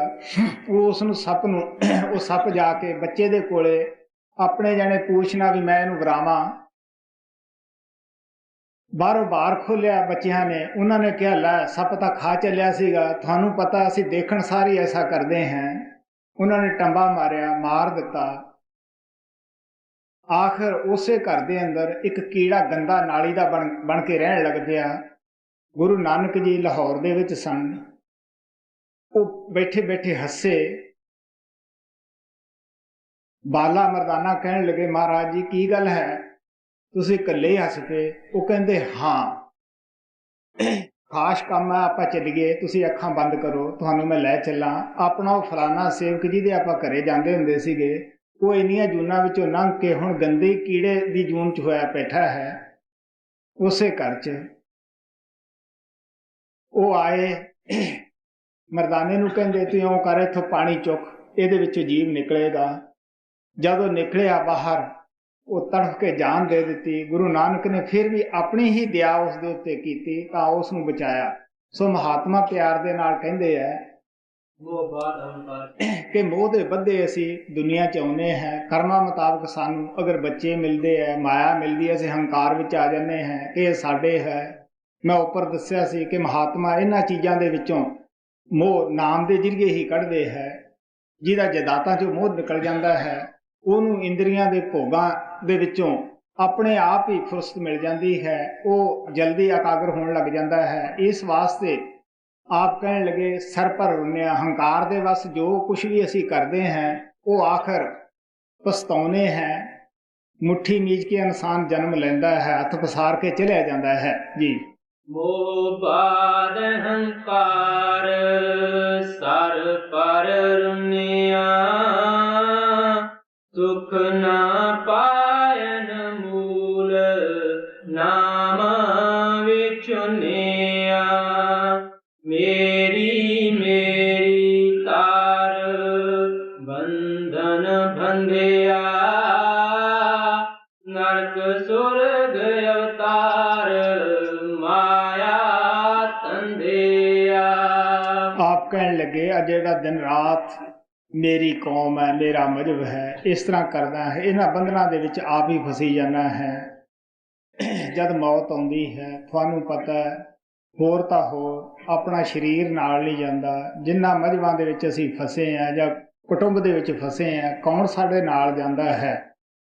ਇਸ ਵਾਸਤੇ ਆਪ ਕਹਿੰਦੇ ਆ ਨਰਕ ਸੁਰਗ ਅਵਤਾਰ ਮਾਇਆ ਧੰਦਿਆ। ਜਿਸ ਤਰ੍ਹਾਂ ਇੱਥੇ ਅਸਥੂਲ ਸੰਸਾਰ ਦੇ ਵਿੱਚ ਜੋ ਅਸੀਂ ਅੱਖਾਂ ਨਾਲ ਦੇਖਦੇ ਹਾਂ, ਦੀਪ ਮਹਾਦੀਪ ਹਨ, ਛੋਟੇ ਬੜੇ ਦੀਪ ਹਨ ਸਮੁੰਦਰਾਂ ਦੇ ਅੰਦਰ, ਇਸੇ ਤਰ੍ਹਾਂ ਅੰਦਰ ਵੀ ਸੂਖਸ਼ਮ ਜਗਤ ਦੇ ਅੰਦਰ ਵੀ ਜੋ ਕਾਲ ਨੇ ਬੜੀ ਹੀ ਅਜੀਬ ਕਿਸਮ ਦੀ ਰਚਨਾ ਰਚੀ ਹੈ। ਅੰਦਰ ਜਾ ਕੇ ਪਤਾ ਲੱਗਦਾ ਹੈ ਕਿਸ ਤਰ੍ਹਾਂ ਸਵਰਗ ਨਰਕ ਜਿਹੜੇ ਹੈ ਉਹ ਦੀਪ ਰਚੇ ਹੋਏ ਹੈ। ਮੁਸਲਮਾਨ ਉਹਨਾਂ ਨੂੰ ਬਿਹਸਤ ਕਹਿੰਦੇ ਹੈ, ਹਿੰਦੂ ਉਹਨਾਂ ਨੂੰ ਸਵਰਗ ਕਹਿੰਦੇ ਹੈ। ਆਮ ਤੌਰ ਦੇ ਉੱਤੇ ਲੋਕ ਇਹਨਾਂ ਦੀ ਆਸ਼ਾ ਰੱਖ ਕੇ ਹੀ ਭਗਤੀ ਕਰਦੇ ਆ, ਦਾਨ ਪੁੰਨ ਕਰਦੇ ਆ, ਸਵਰਗ ਮਿਲੇਗਾ। ਲੇਕਿਨ ਮਹਾਤਮਾ ਨਾ ਆਪਣੇ ਸੇਵਕਾਂ ਨੂੰ ਨਰਕਾਂ ਤੋਂ ਡਰਾਉਂਦੇ ਆ, ਨਾ ਉਹ ਸਵਰਗਾਂ ਦਾ ਲਾਲਚ ਹੀ ਦਿੰਦੇ ਹੈ। ਇਸ ਵਾਸਤੇ ਉਹ ਕਹਿੰਦੇ ਆ ਕਿ ਇਹ ਜਿਤਨੇ ਵੀ ਜਗ੍ਹਾ ਹਨ ਇਹ ਤੁਹਾਡੇ ਰਹਿਣ ਦੀਆਂ ਨਹੀਂ, ਕਿਉਂਕਿ ਮੌਤ ਪਦੈਸ਼ ਉੱਥੇ ਵੀ ਹੈ, ਭੋਗ ਉੱਥੇ ਵੀ ਹੈ।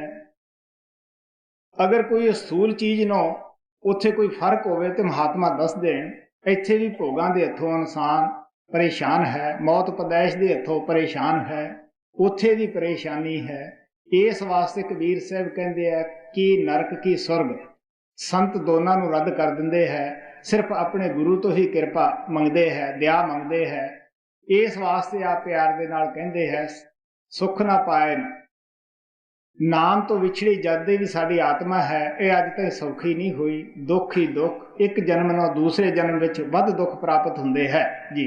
ਮੇਰੀ ਮੇਰੀ ਤਾਰ ਬੰਧਨ ਬੰਧਿਆ, ਨਰਕ ਸੁਰਗ ਅਵਤਾਰ ਮਾਇਆ ਤੰਦਿਆ। ਸੋਧਤ ਸੋਧਤ ਸੋਧ ਤਤ ਵਿਚਾਰਿਆ, ਨਾਮ ਬਿਨਾ ਸੁਖ ਨਾਹੀ ਸਰ ਪਰ ਹਾਰਿਆ।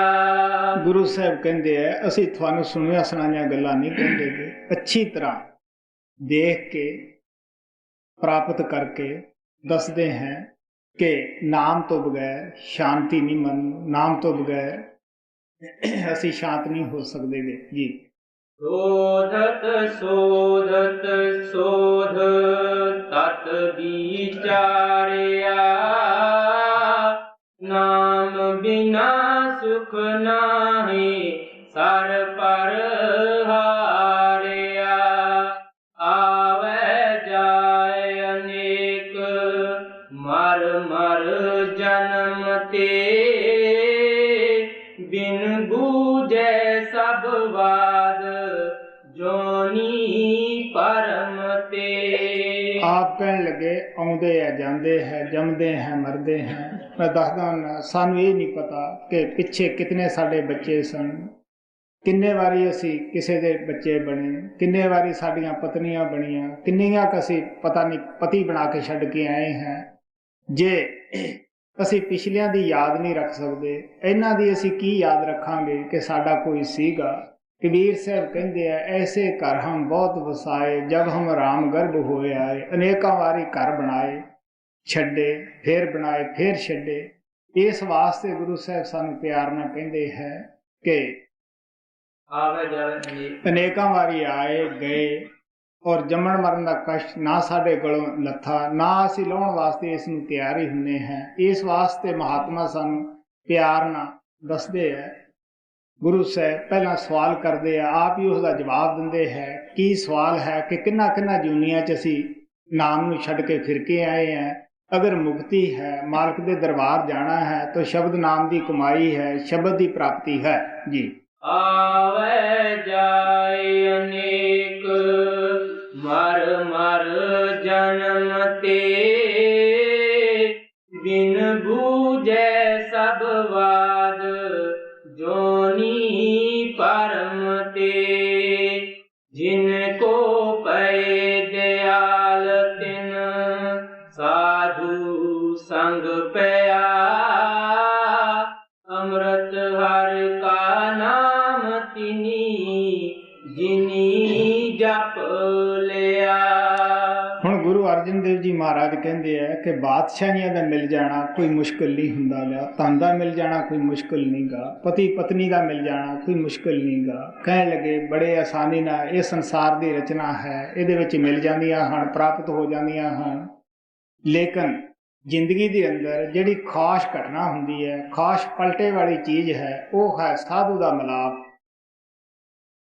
किसी महात्मा पूर्ण दा मिलाप।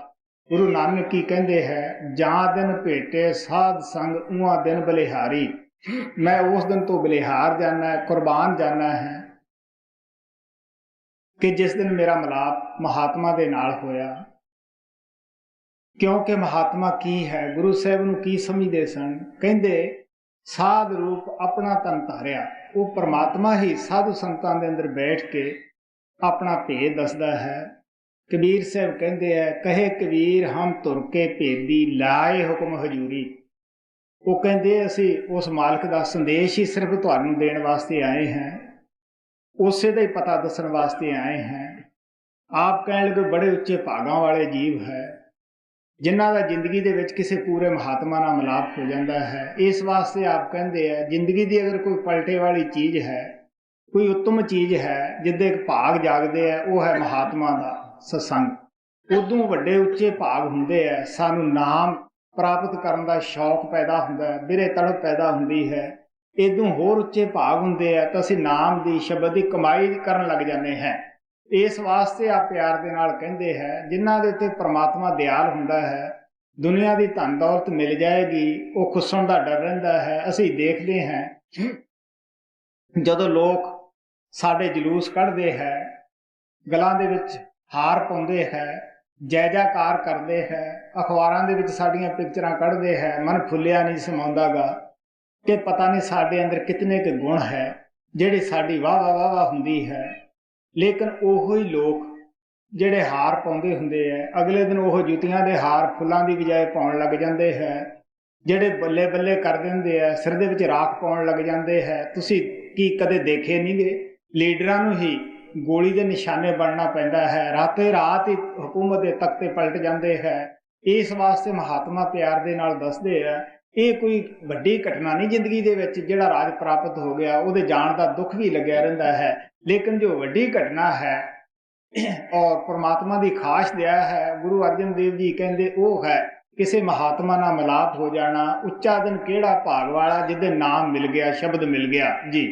ਜਿਨ ਕੋ ਪਏ ਦਿਆਲ ਤਿਨ ਸਾਧੂ ਸੰਗ ਪਿਆ, ਅੰਮ੍ਰਿਤ ਹਰਿ ਕਾ ਨਾਮ ਤਿਨੀ ਜਿਨੀ ਜਪ ਲਿਆ।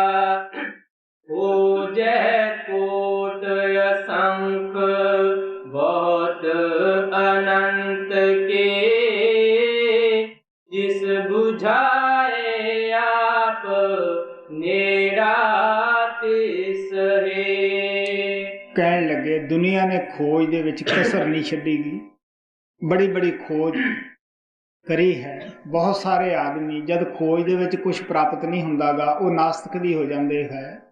ਮੈਂ ਆਪਣੀ ਜ਼ਿੰਦਗੀ ਦੇ ਵਿੱਚ ਹਰ ਸਮਾਜ ਦੇ ਅੰਦਰ ਗਿਆ ਹਾਂ, ਸ਼ਰਧਾ ਨਾਲ ਗਿਆ, ਪਿਆਰ ਨਾਲ ਗਿਆ। ਮੈਂ ਦੱਸਦਾ ਹੁੰਦਾ ਨਾ ਮੈਂ ਨਿੰਦਿਆ 'ਚ ਯਕੀਨ ਕੀਤਾ ਹੈ, ਨਾ ਮੈਂ ਕਿਸੇ ਦੀ ਕਰੀ ਹੈ,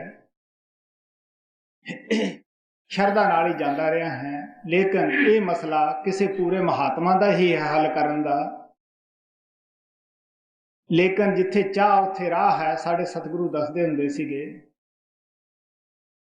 ਦਿਲ ਦੇ ਵਿੱਚ ਚਾਹ ਸੀ, ਲਗਨ ਸੀ, ਲੱਗੀ ਰਹੀ। ਮੈਂ ਦੱਸਦਾ ਹੁੰਦਾ ਕਿ ਮੈਂ ਜਦ ਆਪਣੀ ਖੋਜ ਦੇ ਅੰਦਰ ਦੇਵ ਸਮਾਜੀਆਂ ਦੇ ਪਾਸ ਵੀ ਗਿਆ ਸੀਗਾ, ਕਿਉਂਕਿ ਮੈਂ ਸੁਣਿਆ ਸੀ ਕਿ ਉਹ ਰੱਬ ਨੂੰ ਨਹੀਂ ਮੰਨਦੇਗੇ। ਦਿਲ 'ਚ ਖਿਆਲ ਆਇਆ ਕਿ ਉਹਨਾਂ ਕੋਲ ਵੀ ਕੋਈ ਸਬੂਤ ਹੋਏਗਾ ਹੀ, ਉਹ ਕਿਉਂ ਨਹੀਂ ਰੱਬ ਨੂੰ ਮੰਨਦੇ।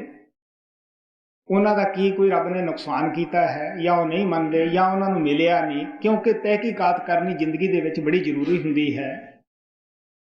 ਜਦ ਮੈਂ ਉਹਨਾਂ ਦੇ ਪਾਸ ਗਿਆ, ਉਹਨਾਂ ਨੇ ਮੈਨੂੰ ਪਿਆਰ ਦੇ ਨਾਲ, ਬੜਾ ਅਦਬ ਦੇ ਨਾਲ ਦੱਸਿਆ ਕਿ ਪਹਿਲਾਂ ਬੰਦੇ ਨੂੰ ਇਹ ਗੁਣ ਧਾਰਨ ਕਰਨੇ ਚਾਹੀਦੇ ਹੈ, ਫਿਰ ਪਰਮਾਤਮਾ ਨੂੰ ਤੁਸੀਂ ਬੁਲਾਓ ਜਾਂ ਨਾ ਬੁਲਾਓ, ਉਹ ਆਪਣੇ ਆਪ ਹੀ ਮਿਲ ਜਾਂਦਾ ਹੈ। ਉਹ ਕਹਿੰਦੇ ਹੁੰਦੇ ਸੀਗੇ, ਮੈਨੂੰ ਦੱਸਿਆ ਕਿ ਸ਼ਰਾਬ ਨਾ ਪੀਓ, ਵਿਆਜ ਨਾ ਖਾਓ, ਕਿਸੇ ਦੀ ਔਰਤ ਨੂੰ ਨਾ ਤੱਕੋ, ਚੁਗਲੀ ਨਾ ਕਰੋ, ਨਿੰਦਿਆ ਨਾ ਕਰੋ, ਨੇਕ ਕਰਮ ਕਰੋ, ਫਿਰ ਤੁਹਾਡੇ ਵਾਸਤੇ ਸਵਰਗਾਂ ਦਾ ਬੂਹਾ ਖੁੱਲ੍ਹ ਜਾਏਗਾ। ਕਿਉਂਕਿ ਉਹਨਾਂ ਨੂੰ ਇਤਨਾ ਹੀ ਦੱਸਿਆ ਹੋਇਆ ਸੀਗਾ। ਲੇਕਿਨ ਜਿਹੜੇ ਉਹਨਾਂ ਦੇ ਅਸੂਲ ਹੈ ਉਹ ਮੇਰੇ ਬੜੇ ਹੀ ਜ਼ਿੰਦਗੀ ਦੇ ਵਿੱਚ ਪਸੰਦ ਆਏ। ਕਿਉਂਕਿ ਜਦ ਮਹਾਰਾਜ ਨੂੰ ਮੈਂ ਮਿਲਿਆ, ਉਹਨਾਂ ਦਾ ਵੀ ਇਹੀ ਸੰਦੇਸ਼ ਸੀ ਕਿ ਭਗਵਾਨ ਦਾ ਪਾਉਣਾ ਔਖਾ ਨਹੀਂ, ਇਨਸਾਨ ਦਾ ਬਣਨਾ ਔਖਾ ਹੈ। ਉਹ ਕਹਿੰਦੇ ਹੁੰਦੇ ਸੀ ਕਿ ਇਨਸਾਨ ਦੇ ਮਗਰ ਮਗਰ ਭਗਵਾਨ ਫਿਰਦਾ ਹੈ। ਤੋ ਇਸ ਵਾਸਤੇ ਮਹਾਤਮਾ ਸਾਨੂੰ ਦੱਸਦੇ ਹੈ ਕਿ ਖੋਜਣ ਦੇ ਵਿੱਚ ਲੋਕਾਂ ਨੇ ਕਸਰ ਨਹੀਂ ਛੱਡੀ, ਬੜੀ ਦੁਨੀਆ ਖੋਜ ਮਾਰੀ। ਲੇਕਿਨ ਜਿਨ੍ਹਾਂ ਦੇ ਉੱਤੇ ਉਹ ਦਿਆਲ ਹੋ ਜਾਂਦਾ ਹੈ ਪਰਮਾਤਮਾ, ਉਹਨਾਂ ਨੂੰ ਨੇੜੇ ਤੋਂ ਨੇੜੇ ਦੱਸ ਪਾ ਦਿੰਦਾ ਹੈ ਕਿ ਮੈਂ ਤਾਂ ਤੁਹਾਡੇ ਸਰੀਰ 'ਚ, ਤੁਹਾਡੇ ਘਟ ਵਿੱਚ ਹੀ ਬੈਠਾ ਹਾਂ। ਘਟ ਕਿਹੜਾ ਹੈ? ਉਹ ਸਾਡੇ ਮੱਥੇ ਤੋਂ ਥੋੜ੍ਹਾ ਜਿਹਾ ਉੱਪਰ ਉੱਠੋ, ਉਹ ਮਾਲਕ ਇੱਥੇ ਬੈਠਾ ਹੈ। ਲੇਕਿਨ ਸਾਨੂੰ ਇਹ ਨਹੀਂ ਪਤਾ ਕਿ ਅੰਦਰ ਅਸੀਂ ਕਿਹੜੇ ਰਸਤੇ ਜਾਣਾ ਹੈ, ਕਿਹੜੇ ਨਹੀਂ ਜਾਣਾ, ਕਿਹੜਾ ਉੱਥੇ ਸਾਡੀ ਰਹਿਨਮਾਈ ਕਰੇਗਾ। ਇਸੇ ਨੂੰ ਗੁਰੂ ਨਾਨਕ ਨੇ ਕਿਹਾ ਸੀਗਾ, ਗੁਰ ਕੁੰਜੀ ਪਾਹੂ ਨਿਵਲ ਮਨ ਕੋਠਾ ਤਨ ਛਤ, ਨਾਨਕ ਗੁਰਬਿਨ ਮਨ ਕਾ ਤਾਕ ਨਾ ਉਗੜੇ ਅਵਰ ਨਾ ਕੁੰਜੀ ਹੱਥ। ਉਹ ਮਾਲਕ ਨੇ ਕਿਸੇ ਦੇ ਹੱਥ ਕੁੰਜੀ ਨਹੀਂ ਦਿੱਤੀ ਗਈ, ਉਹ ਮਹਾਤਮਾ ਦੇ ਪਾਸ ਹੀ ਸਪੁਰਦ ਕੀਤੀ ਹੋਈ ਹੈ। ਉਹ ਤਾਲਾ ਲਾ ਕੇ, ਬਜਰ ਕਵਾੜ ਲਾ ਕੇ ਸਾਡੇ ਅੰਦਰ ਬੈਠ ਗਿਆ ਛੁਪ ਕੇ। ਇਸ ਵਾਸਤੇ ਆਪ ਕਹਿੰਦੇ ਹੈ ਕਿ ਜਿਹਦੇ ਉੱਤੇ ਉਹ ਦਿਆਲ ਹੁੰਦਾ ਹੈ, ਜਿਹਨੂੰ ਬਖਸ਼ਣਾ ਚਾਹੁੰਦਾ ਹੈ, ਇਹ ਤੁਰੋਂ ਹੀ ਮੁਕਰਰ ਕੀਤਾ ਹੈ ਕਿ ਇਸ ਨੂੰ ਗੁਰੂ ਮਿਲੇਗਾ, ਇਸ ਨੂੰ ਨਾਮ ਮਿਲੇਗਾ, ਇਹ ਗੁਰੂ ਤੇ ਇਤਵਾਰ ਕਰੇਗਾ ਜਾਂ ਨਹੀਂ ਕਰੇਗਾ, ਜਾਂ ਇਹ ਕਮਾਈ ਕਰੇਗਾ ਜਾਂ ਨਹੀਂ ਕਰੇਗਾ। ਇਹ ਤੁਰ ਦਰਗਾਹ ਤੋਂ ਹੀ ਗੁਰੂ ਨਾਨਕ ਸਾਹਿਬ ਕਹਿੰਦੇ ਮੁਕਰਰ ਕੀਤਾ ਹੋਇਆ ਹੈ। ਜਿੰਨਾ ਮਸਤਕ ਧੁਰੋਂ ਹਰ ਲਿਖਿਆ, ਤਿੰਨਾ ਸਤਿਗੁਰ ਮਿਲਿਆ। ਅਗਿਆਨ ਅਧੇਰਾ ਕੱਟਿਆ, ਗੁਰ ਗਿਆਨ ਘਟ ਬਲਿਆ, ਹਰ ਲੱਧਾ ਰਤਨ ਪਦਾਰਥੋ ਫਿਰ ਬਹੁੜ ਨ ਚੱਲਿਆ। ਨਾਨਕ ਨਾਮ ਉਰਾਧਿਆ, ਅਰਾਧ ਹਰ ਮਿਲਿਆ। ਇਸ ਵਾਸਤੇ ਇਹ ਸਭ ਕੁਝ ਪਹਿਲਾਂ ਤੋਂ ਹੀ ਤੈਅ ਹੈ ਕਿ ਕਦ ਗੁਰੂ ਮਿਲਣਾ ਹੈ, ਕਦ ਮਿਲਾਪ ਹੋਣਾ ਹੈ। ਅਗਰ ਆਪਣੇ ਵਸ ਦੇ ਵਿੱਚ ਹੁੰਦਾ, ਗੁਰੂ ਅਰਜਨ ਦੇਵ ਜੀ ਮਹਾਰਾਜ ਕਹਿੰਦੇ ਹੈ, ਆਪਨ ਲੀਐ ਜੇ ਮਿਲੈ ਵਿਛੜਨ ਕੋ ਰੋ ਵਨ। ਮੈਂ ਆਪਣੀ ਜ਼ਿੰਦਗੀ 'ਚ ਜਲ ਧਾਰਾ ਕੀਤਾ। ਉਸ ਵਕਤ ਦੇ ਵਿੱਚ ਜਲ ਧਾਰਿਆਂ ਦਾ ਬੜਾ ਰਿਵਾਜ ਸੀਗਾ, ਧੂਣੀ ਤਪਾਉਣ ਦਾ ਕਾਫੀ ਰਿਵਾਜ ਸੀਗਾ, ਔਰ ਲੋਕ ਬੜੇ ਦੂਰੋਂ ਦੂਰੋਂ ਚੱਲ ਕੇ ਆਉਂਦੇ ਸੀਗੇ ਕਿ ਮਹਾਤਮਾ ਧੂਣੀ ਜਲਾ ਰਿਹਾ ਹੈ। ਪੈਸੇ ਬੜੇ ਮੱਥਾ ਟੇਕਦੇ ਸੀਗੇ। ਲੇਕਿਨ ਜਦ ਮੈਂ ਬਾਬਾ ਬਿਸ਼ਨ ਦਾਸ ਕੋਲੇ ਐਸੇ ਕਰਮ ਕਰਕੇ ਗਿਆ ਸੀਗਾ, ਉਹ ਮੈਨੂੰ ਕਹਿੰਦੇ ਅੱਗ ਤਾਂ ਅੰਦਰ ਬੜੀ ਲੱਗ ਰਹੀ ਹੈ, ਕਾਮ ਦੀ ਅੱਗ ਹੈ, ਕ੍ਰੋਧ ਦੀ ਅੱਗ ਹੈ। ਕਿਹੜੀ ਅੱਗ ਹੈ? 5 ਅੱਗਾਂ ਬੰਦੇ ਦੇ ਅੰਦਰ ਬਲ ਰਹੀਆਂ ਹੈ, ਜੇ ਬਾਹਰ ਪਿੰਡਾ ਬਾਲ ਲਿਆ ਕੀ ਫਰਕ ਪੈ ਗਿਆ ਇਹਦੇ ਨਾਲ? ਉਹ ਜ਼ਿੰਦਗੀ 'ਚ ਘਟਨਾ ਕਦ ਘਟੀ? ਜਦ ਵਕਤ ਆਇਆ, ਉਹ ਪਰਮਾਤਮਾ ਰੂਪ ਕਿਰਪਾਲ ਬਿਨਾਂ ਬੁਲਾਇਆ ਆਪਣੇ ਆਪ ਹੀ ਘਰ ਵਿੱਚ ਆ ਗਿਆ। ਇਹ ਉਹਨਾਂ ਦਾ ਸੱਚ ਸੀ ਜਿਹੜਾ ਵਾਕ ਕਹਿੰਦੇ ਸੀ ਕਿ ਇਨਸਾਨ ਦਾ ਬਣਨਾ ਹੀ ਮੁਸ਼ਕਿਲ ਹੈ।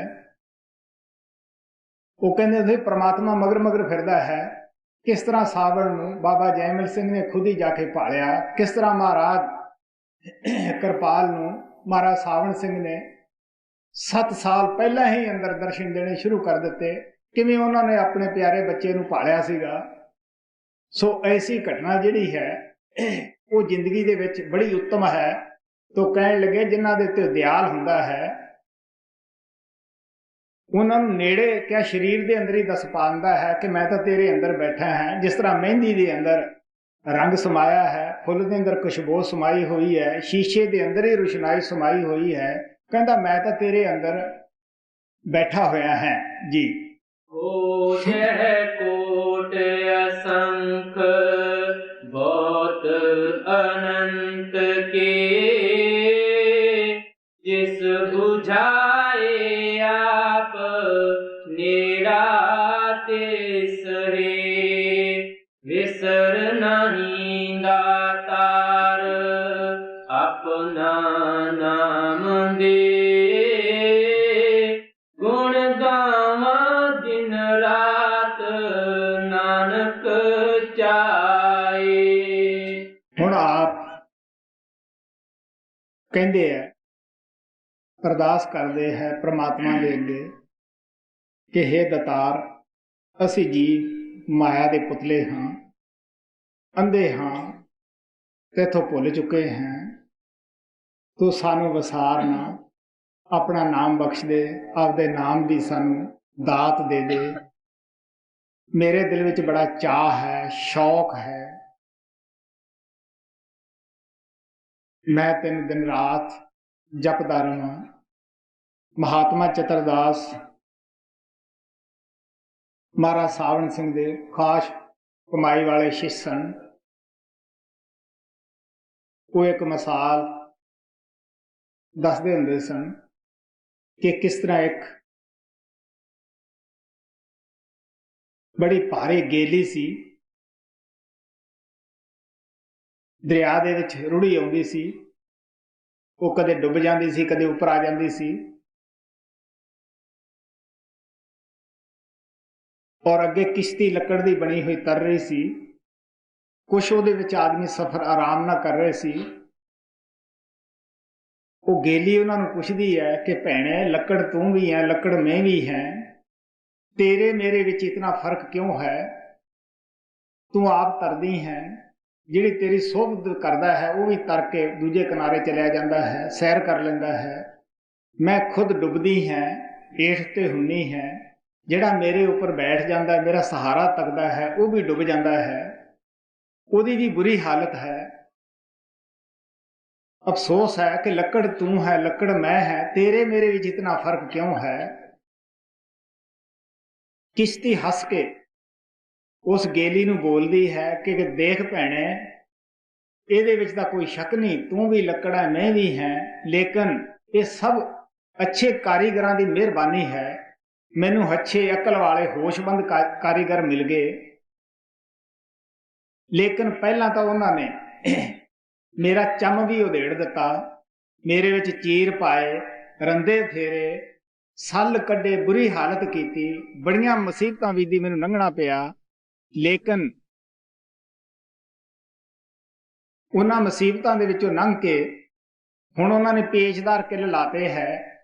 ਮੈਂ ਹੁਣ ਐਸ਼ ਨਾ ਤਰਦੀ ਹੈ, ਜੋ ਮੇਰੀ ਸੋਭਤ ਕਰਦਾ ਹੈ ਮੈਂ ਉਸ ਨੂੰ ਵੀ ਦੂਸਰੇ ਕਿਨਾਰੇ ਲੈ ਜਾਂਦੀ ਹੈ, ਉਹ ਵੀ ਤਰਦਾ ਹੈ, ਉਹ ਵੀ ਗੁਣਗਾਨ ਕਰਦਾ ਹੈ ਵੀ ਕਿਸ਼ਤੀ ਬੜੀ ਅੱਛੀ ਹੈ।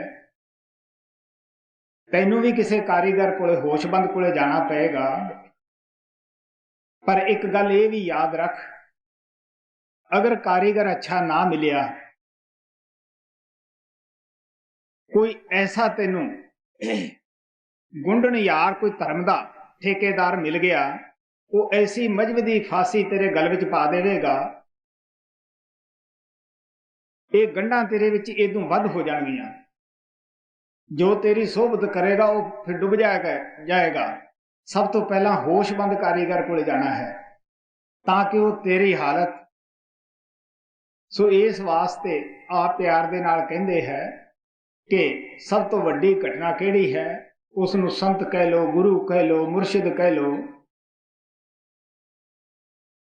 ਉਹਨੂੰ ਕਾਰੀਗਰ ਕਹਿ ਲੋ। ਉਹੀ ਸਾਨੂੰ ਸਾਡੀ ਜ਼ਿੰਦਗੀ ਬਣਾਉਂਦਾ ਹੈ, ਦੱਸਦਾ ਹੈ ਕਿ ਕਿਸ ਤਰ੍ਹਾਂ ਬਈ ਜ਼ਿੰਦਗੀ ਬਣਾਉਣੀ ਹੈ। ਮਹਾਤਮਾ ਸਾਨੂੰ ਬੁੱਝਦਿਲ ਵੀ ਨਹੀਂ ਬਣਾਉਂਦੇ ਗਏ ਕਿ ਤੁਸੀਂ ਸੰਸਾਰ ਨੂੰ ਛੱਡ ਦਿਓ। ਉਹ ਸਾਨੂੰ ਹਮੇਸ਼ਾ ਕਹਿੰਦੇ ਹੈ ਸੰਸਾਰ ਵਿੱਚ ਰਹੋ, ਪਰ ਸੰਸਾਰ ਦੇ ਨਾ ਬਣੋ। ਜੋ ਚੀਜ਼ਾਂ ਤੁਹਾਨੂੰ ਦਿੱਤੀਆਂ ਹੈ ਪ੍ਰਮਾਤਮਾ ਨੇ ਅਮਾਨਤ ਦੇ ਰੂਪ ਵਿੱਚ, ਇਹਨਾਂ ਦੇ ਸੇਵਕ ਨਾ ਬਣੋ, ਇਹਨਾਂ ਤੋਂ ਕੰਮ ਲਓ। ਜਦੋਂ ਅਸੀਂ ਇਹਨਾਂ ਨੂੰ ਗੁਰੂ ਪੀਰ ਸਮਝ ਲੈਂਦੇ ਹਾਂ, ਇਹਨਾਂ ਦੇ ਸੇਵਕ ਬਣ ਜਾਂਦੇ ਹਾਂ, ਉਦੋਂ ਹੀ ਸਾਨੂੰ ਇਹਨਾਂ ਦਾ ਮੋਹ ਦੁਖੀ ਕਰਦਾ ਹੈ ਜਦ ਕੋਲੋਂ ਜਾਂਦੀ ਰਹਿੰਦੀ ਹੈ। ਜੇ ਅਸੀਂ ਇੱਕ ਉਸ ਲੜਕੀ ਦੀ ਤਰ੍ਹਾਂ ਰਹਿਣਾ ਸ਼ੁਰੂ ਕਰ ਦਈਏ ਜਿਹੜੀ ਪੇਕਿਆਂ ਦੇ ਵਿੱਚ ਰਹਿੰਦੀ ਹੋਈ ਵੀ ਆਪਣੇ ਸਹੁਰੇ ਘਰ ਦੇ ਵਿੱਚ ਮਨ ਨੂੰ ਰੱਖਦੀ ਹੈ, ਇਸੇ ਤਰ੍ਹਾਂ ਜੇ ਅਸੀਂ ਇਹ ਸੋਚੀਏ ਕਿ ਅਸੀਂ ਇੱਥੇ ਸਦਾ ਨਹੀਂ ਰਹਿਣਾ, ਇੱਕ ਦਿਨ ਚਲੇ ਜਾਣਾ ਹੈ, ਪਰਮਾਤਮਾ ਦੇ ਪਾਸ ਜਾਣਾ ਹੈ, ਪਹਿਲਾਂ ਹੀ ਤਿਆਰੀ ਕਰਾਂਗੇ। ਇਸ ਵਾਸਤੇ ਗੁਰੂ ਸਾਹਿਬ ਨੇ ਸਾਨੂੰ ਇਹ ਛੋਟੇ ਜਿਹੇ ਸ਼ਬਦ ਦੇ ਵਿੱਚ ਬੜੇ ਪਿਆਰ ਦੇ ਨਾਲ ਸਮਝਾ ਦਿੱਤਾ ਕਿ ਵੇਦ ਸ਼ਾਸਤਰ ਪੜ੍ਹਨ ਦੇ ਨਾਲ ਮੁਕਤੀ ਨਹੀਂ, ਜੋ ਕੁਝ ਵੇਦ ਸ਼ਾਸਤਰਾਂ ਦੇ ਵਿੱਚ ਲਿਖਿਆ ਹੋਇਆ ਹੈ ਉਹਨੂੰ ਸਮਝਣ ਦੇ ਵਿੱਚ ਮੁਕਤੀ ਹੈ। ਹਰ ਇੱਕ ਮਹਾਤਮਾ ਦੀ ਬਾਣੀ ਦੇ ਅੰਦਰ 3-4 ਚੀਜ਼ਾਂ ਹੈ। ਗੁਰਮੁਖਾਂ ਦੀ ਮਹਿਮਾ ਹੈ, ਸਤਸੰਗ ਦੀ ਮਹਿਮਾ ਹੈ, ਨਾਮ ਦੀ ਮਹਿਮਾ ਹੈ, ਨਾਮ ਦੇ ਫਾਇਦੇ ਦੱਸੇਗਾ। ਇਸ ਵਾਸਤੇ ਸਾਡਾ ਵੀ ਫਰਜ਼ ਬਣਦਾ ਹੈ ਕਿ ਅਸੀਂ ਮਹਾਤਮਾ ਦੀ ਬਾਣੀ ਨੂੰ ਸੋਚ ਕੇ ਪੜ੍ਹੀਏ, ਸਮਝ ਕੇ ਪੜ੍ਹੀਏ ਕਿ ਅਸੀਂ ਪੜ੍ਹਦੇ ਕੀ ਹੈ, ਸਾਡੇ ਵਿੱਚ ਕੀ ਕਮੀਆਂ ਹਨ, ਸਾਡਾ ਸੁਧਾਰ ਕਿਉਂ ਨਹੀਂ ਹੋ ਰਿਹਾ। ਕਿਉਂਕਿ ਇਹ ਵਿਅਕਤੀਗਤ ਮਸਲਾ ਹੈ। ਮਤਾ ਇਹ ਦਿਲ ਦੇ ਵਿੱਚ ਖਿਆਲ ਹੋਵੇ ਕਿ ਅਸੀਂ ਬਹੁਤ ਸਾਰੇ ਬੰਦੇ ਇਕੱਠੇ ਕਰਕੇ ਪੜ੍ਹਾ ਲਈਏ ਫਿਰ ਸਾਡੀ ਸ਼ਾਇਦ ਮੁਕਤੀ ਹੋ ਜਾਏਗੀ, ਇਹ ਸਾਡਾ ਖਿਆਲ ਗਲਤ ਹੈ। ਮਹਾਤਮਾ ਕਹਿੰਦੇ ਹੈ ਪੜ੍ਹਿਆ ਇਲਮ ਅਮਲ ਨਾ ਕੀਤਾ, ਪੜ੍ਹਿਆ ਫਿਰ ਪੜ੍ਹਾਇਆ ਕੀ। ਜਦ ਇਲਮ ਨੂੰ ਪੜ੍ਹ ਕੇ ਅਮਲ ਹੀ ਨਾ ਕੀਤਾ, ਅਗਰ ਆਪ ਪੜ੍ਹ ਲਿਆ ਤੋਤੇ ਦੀ ਤਰ੍ਹਾਂ ਰੱਟ ਲਿਆ ਤਾਂ ਕੀ ਫਾਇਦਾ ਹੈ, ਕਿਸੇ ਤੋਂ ਪੜ੍ਹਾ ਲਿਆ ਠੇਕੇ ਤੇ ਤਾਂ ਵੀ ਕੀ ਫਾਇਦਾ ਹੋ ਸਕਦਾ ਹੈ। ਪੜ੍ਹਿਆ ਇਲਮ ਅਮਲ ਨਾ ਕੀਤਾ, ਪੜ੍ਹਿਆ ਫਿਰ ਪੜ੍ਹਾਇਆ ਕੀ। ਆਦਤ ਖੋਟੀ ਨਾ ਗਵਾਈ, ਮੱਥਾ ਫੇਰ ਘਸਾਇਆ ਕੀ। ਜਦ ਉਹੋ ਜਿਹੀਆਂ ਹੀ ਸ਼ਰਾਬਾਂ ਕਬਾਬਾਂ ਹੈ, ਉਹੋ ਜਿਹੀ ਸਾਡੇ ਅੰਦਰ ਭੈੜੇ ਖੋਟੇ ਕਰਮ ਹੈ, ਕੀ ਉਹ ਪੜ੍ਹੇ ਦਾ ਫਾਇਦਾ, ਕੀ ਪੜ੍ਹਾਏ ਦਾ ਫਾਇਦਾ ਹੈ। ਸਾਨੂੰ ਸੋਚ ਕੇ ਖੁਦ ਪੜ੍ਹਨ ਦੀ ਕੋਸ਼ਿਸ਼ ਕਰਨੀ ਚਾਹੀਦੀ ਹੈ ਵੀ ਸਾਡੇ ਅੰਦਰ ਕੀ ਕਮੀ ਹੈ, ਉਸ ਕਮੀ ਨੂੰ ਕਿਸ ਤਰ੍ਹਾਂ ਅਸੀਂ ਦੂਰ ਕਰਨਾ ਹੈ, ਉਹਨੂੰ ਅਸੀਂ ਧਾਰਨ ਕਰਨਾ ਹੈ। ਲੇਕਿਨ ਸਾਡੀ ਤਾਂ ਇਹ ਹਾਲਤ ਹੈ, ਪੰਡਤ ਜਾਂ ਭਾਈ ਲੋਕ ਘਰ ਦੇ ਅੰਦਰ ਤਾਂ ਭੋਗ ਪਾ ਰਹੇ ਆ, ਪੜ੍ਹ ਰਹੇ ਹੁੰਦੇ ਆ, ਅਸੀਂ ਜਾਂ ਖੇਤਾਂ 'ਚ ਫਿਰਦੇ ਹੁੰਦੇ ਆ, ਜਾਂ ਸਿਨੇਮਿਆਂ 'ਚ ਤੁਰੇ ਫਿਰਦੇ ਆ, ਜਾਂ ਬਾਜ਼ਾਰਾਂ ਦੇ ਵਿੱਚ ਤੁਰੇ ਫਿਰਦੇ ਹਾਂ। ਹੁਣ ਤੁਸੀਂ ਸੋਚ ਕੇ ਦੇਖ ਸਕਦੇ ਹੋ, ਨਾ ਉਸ ਵਿਚਾਰੇ ਨੂੰ ਫਾਇਦਾ ਹੈ ਨਾ ਦੂਜਿਆਂ ਨੂੰ ਫਾਇਦਾ ਹੈ। ਆਏ ਅਰਦਾਸ ਕਰ ਦਿੱਤੀ, ਦਿਲ ਦੇ ਵਿੱਚ ਖਿਆਲ ਆਇਆ ਵੀ ਚਲੋ ਬਈ ਹੁਣ ਜੋ ਕੁਛ ਇਹਨੇ ਕਹਿਤਾ ਸਾਨੂੰ ਮਿਲ ਜਾਏਗਾ। ਲੇਕਿਨ ਅਗਰ ਇਸ ਤਰ੍ਹਾਂ ਮਿਲਦਾ ਹੋਵੇ ਤੁਸੀਂ ਸੋਚ ਕੇ ਦੇਖ ਲਓ ਉਹ ਵਿਚਾਰਾ ਦੂਜਿਆਂ ਦੀਆਂ ਅਰਦਾਸਾਂ ਕਿਉਂ ਕਰਦਾ ਫਿਰੇ। ਸੋ ਮਹਾਤਮਾ ਪਿਆਰ ਦੇ ਨਾਲ ਦੱਸਦੇ ਆ, ਕਿਸੇ ਦੀ ਨਿੰਦਿਆ ਨਹੀਂ ਮੈਂ ਕਰਦਾਗਾ, ਨਾ ਮੇਰਾ ਨਿੰਦਿਆ ਤੋਂ ਭਾਵ ਹੀ ਹੈ। ਲੇਕਿਨ ਅਸੀਂ ਆਮ ਤੌਰ ਦੇ ਉੱਤੇ ਗੁਰੂ ਸਾਹਿਬ ਜੋ ਕੁਛ ਦੱਸਦੇ ਆ ਇਹਦੇ ਉਲਟ ਚੱਲ ਰਹੇ ਹਾਂ। ਗੁਰੂ ਸਾਹਿਬ ਸਾਨੂੰ ਬੜੇ ਪਿਆਰ ਨਾਲ ਕਹਿੰਦੇ ਹੈ ਪਾਠ ਪੜ੍ਹੇ ਨਾ ਕੀਮਤ ਪਾਏ। ਤੁਸੀਂ ਜਿੰਨਾ ਮਰਜ਼ੀ ਇਸ ਨੂੰ ਪੜ੍ਹ ਲਓ, ਤੁਸੀਂ ਪਰਮਾਤਮਾ ਦੇ ਦਰਬਾਰ ਵਿੱਚ ਨਹੀਂ ਪਹੁੰਚ ਸਕਦੇ। ਪੜ੍ਹ ਪੰਡਤ ਅਵਰਾ ਸਮਝਾਏ। ਉਸ ਵਕਤ ਜਦ ਬਾਣੀ ਗੁਰੂ ਸਾਹਿਬ ਨੇ ਲਿਖੀ ਹੈ ਉਦੋਂ ਪੰਡਤ ਲੋਕਾਂ ਦਾ ਜ਼ੋਰ ਹੁੰਦਾ ਸੀਗਾ। ਅਗਰ ਉਹ ਅੱਜ ਲਿਖਣ ਤੇ ਅੱਜ ਭਾਈਆਂ ਨੂੰ ਵੀ ਲਿਖ ਸਕਦੇ ਹੈ। ਪੜ੍ਹ ਪੰਡਤ ਅਵਰਾ ਸਮਝਾਏ, ਘਰ ਜਲ ਤੇ ਕੀ ਖਬਰ ਨਾ ਪਾਏ। ਆਪ ਦਾ ਹਿਰਦਾ ਜਿਹੜਾ ਹੈ ਉਹ ਤਾਂ ਕਾਮ ਨਾਲ, ਕ੍ਰੋਧ ਨਾਲ, ਲੋਭ ਮੋਹ ਹੰਕਾਰ ਦੇ ਨਾਲ ਸੜ ਰਿਹਾ ਹੈ। ਲੋਕਾਂ ਦੇ ਉੱਤੇ ਅਸੀਂ ਪਰਉਪਕਾਰ ਕਰਨ ਦੀਆਂ ਸੋਚ ਰਹੇ ਹਾਂ। ਤੁਸੀਂ ਸੋਚ ਲਓ, ਪਹਿਲੇ ਮਨ ਪ੍ਰਬੋਧੇ ਆਪਣਾ ਪੀਛੇ ਅਵਰ ਜਾਵੇ। ਸਾਰਿਆਂ ਨੂੰ ਪਹਿਲਾਂ ਤਾਂ ਅਸੀਂ ਆਪਦੇ ਮਨ ਨੂੰ ਸ਼ਾਂਤੀ ਦੇਣੀ ਹੈ। ਜੇ ਸਾਡਾ ਆਪਣਾ ਮਨ ਸ਼ਾਂਤ ਹੈ ਤਾਂ ਫਿਰ ਕੀ ਹੈ, ਅਸੀਂ ਦੂਸਰੇ ਨੂੰ ਵੀ ਸਮਝਾ ਸਕਦੇ ਹਾਂ, ਉਹਦਾ ਵੀ ਵਿਚਾਰੇ ਦਾ ਫਾਇਦਾ ਕਰ ਸਕਦੇ ਹਾਂ। ਸੋ ਮਹਾਤਮਾ ਸਾਨੂੰ ਪਿਆਰ ਦੇ ਨਾਲ ਕਹਿੰਦੇ ਹੈ ਕਿ ਮੁਕਤੀ ਨਾਮ ਵਿੱਚ ਹੈ। ਨਾਮ ਸਾਨੂੰ ਸਤਿਗੁਰਾਂ ਤੋਂ ਮਿਲਦਾ ਹੈ। ਜਦੋਂ ਪ੍ਰਮਾਤਮਾ ਆਪਣੀ ਅਪਾਰ ਦਇਆ ਕਰਦਾ ਹੈ, ਸਾਨੂੰ ਮਹਾਤਮਾ ਦੀ ਸੋਭਤ ਸੰਗਤ ਚਲ ਜਾਂਦਾ ਹੈ ਔਰ ਅਸੀਂ ਸ਼ਬਦ ਨਾਮ ਦੀ ਕਮਾਈ ਕਰਦੇ ਹਾਂ। ਮਹਾਤਮਾ ਸਾਨੂੰ ਸੁਣੀਆਂ ਸੁਣਾਈਆਂ ਜਾਂ ਕੋਈ ਪੜ੍ਹੀਆਂ ਪੜ੍ਹਾਈਆਂ ਗੱਲਾਂ ਨਹੀਂ ਦੱਸਦੇ ਹੁੰਦੇਗੇ, ਉਹ ਆਪਣਾ ਤਜਰਬਾ ਜਾਤੀ ਬਿਆਨ ਕਰਦੇ ਹੈ। ਇਸ ਵਾਸਤੇ ਸਾਨੂੰ ਉਹਨਾਂ ਦੀ ਜੋ ਕੁਝ ਸੁਣਦੇ ਹੈ ਉਸ ਦੇ ਵਿੱਚੋਂ ਸਾਨੂੰ ਫਾਇਦਾ ਉਠਾਉਣਾ ਚਾਹੀਦਾ ਹੈ। ਵਿਸਰ ਨਹੀਂ ਦਾਤਾਰ ਆਪਣਾ ਨਾਮ ਦੇ, ਗੁਣ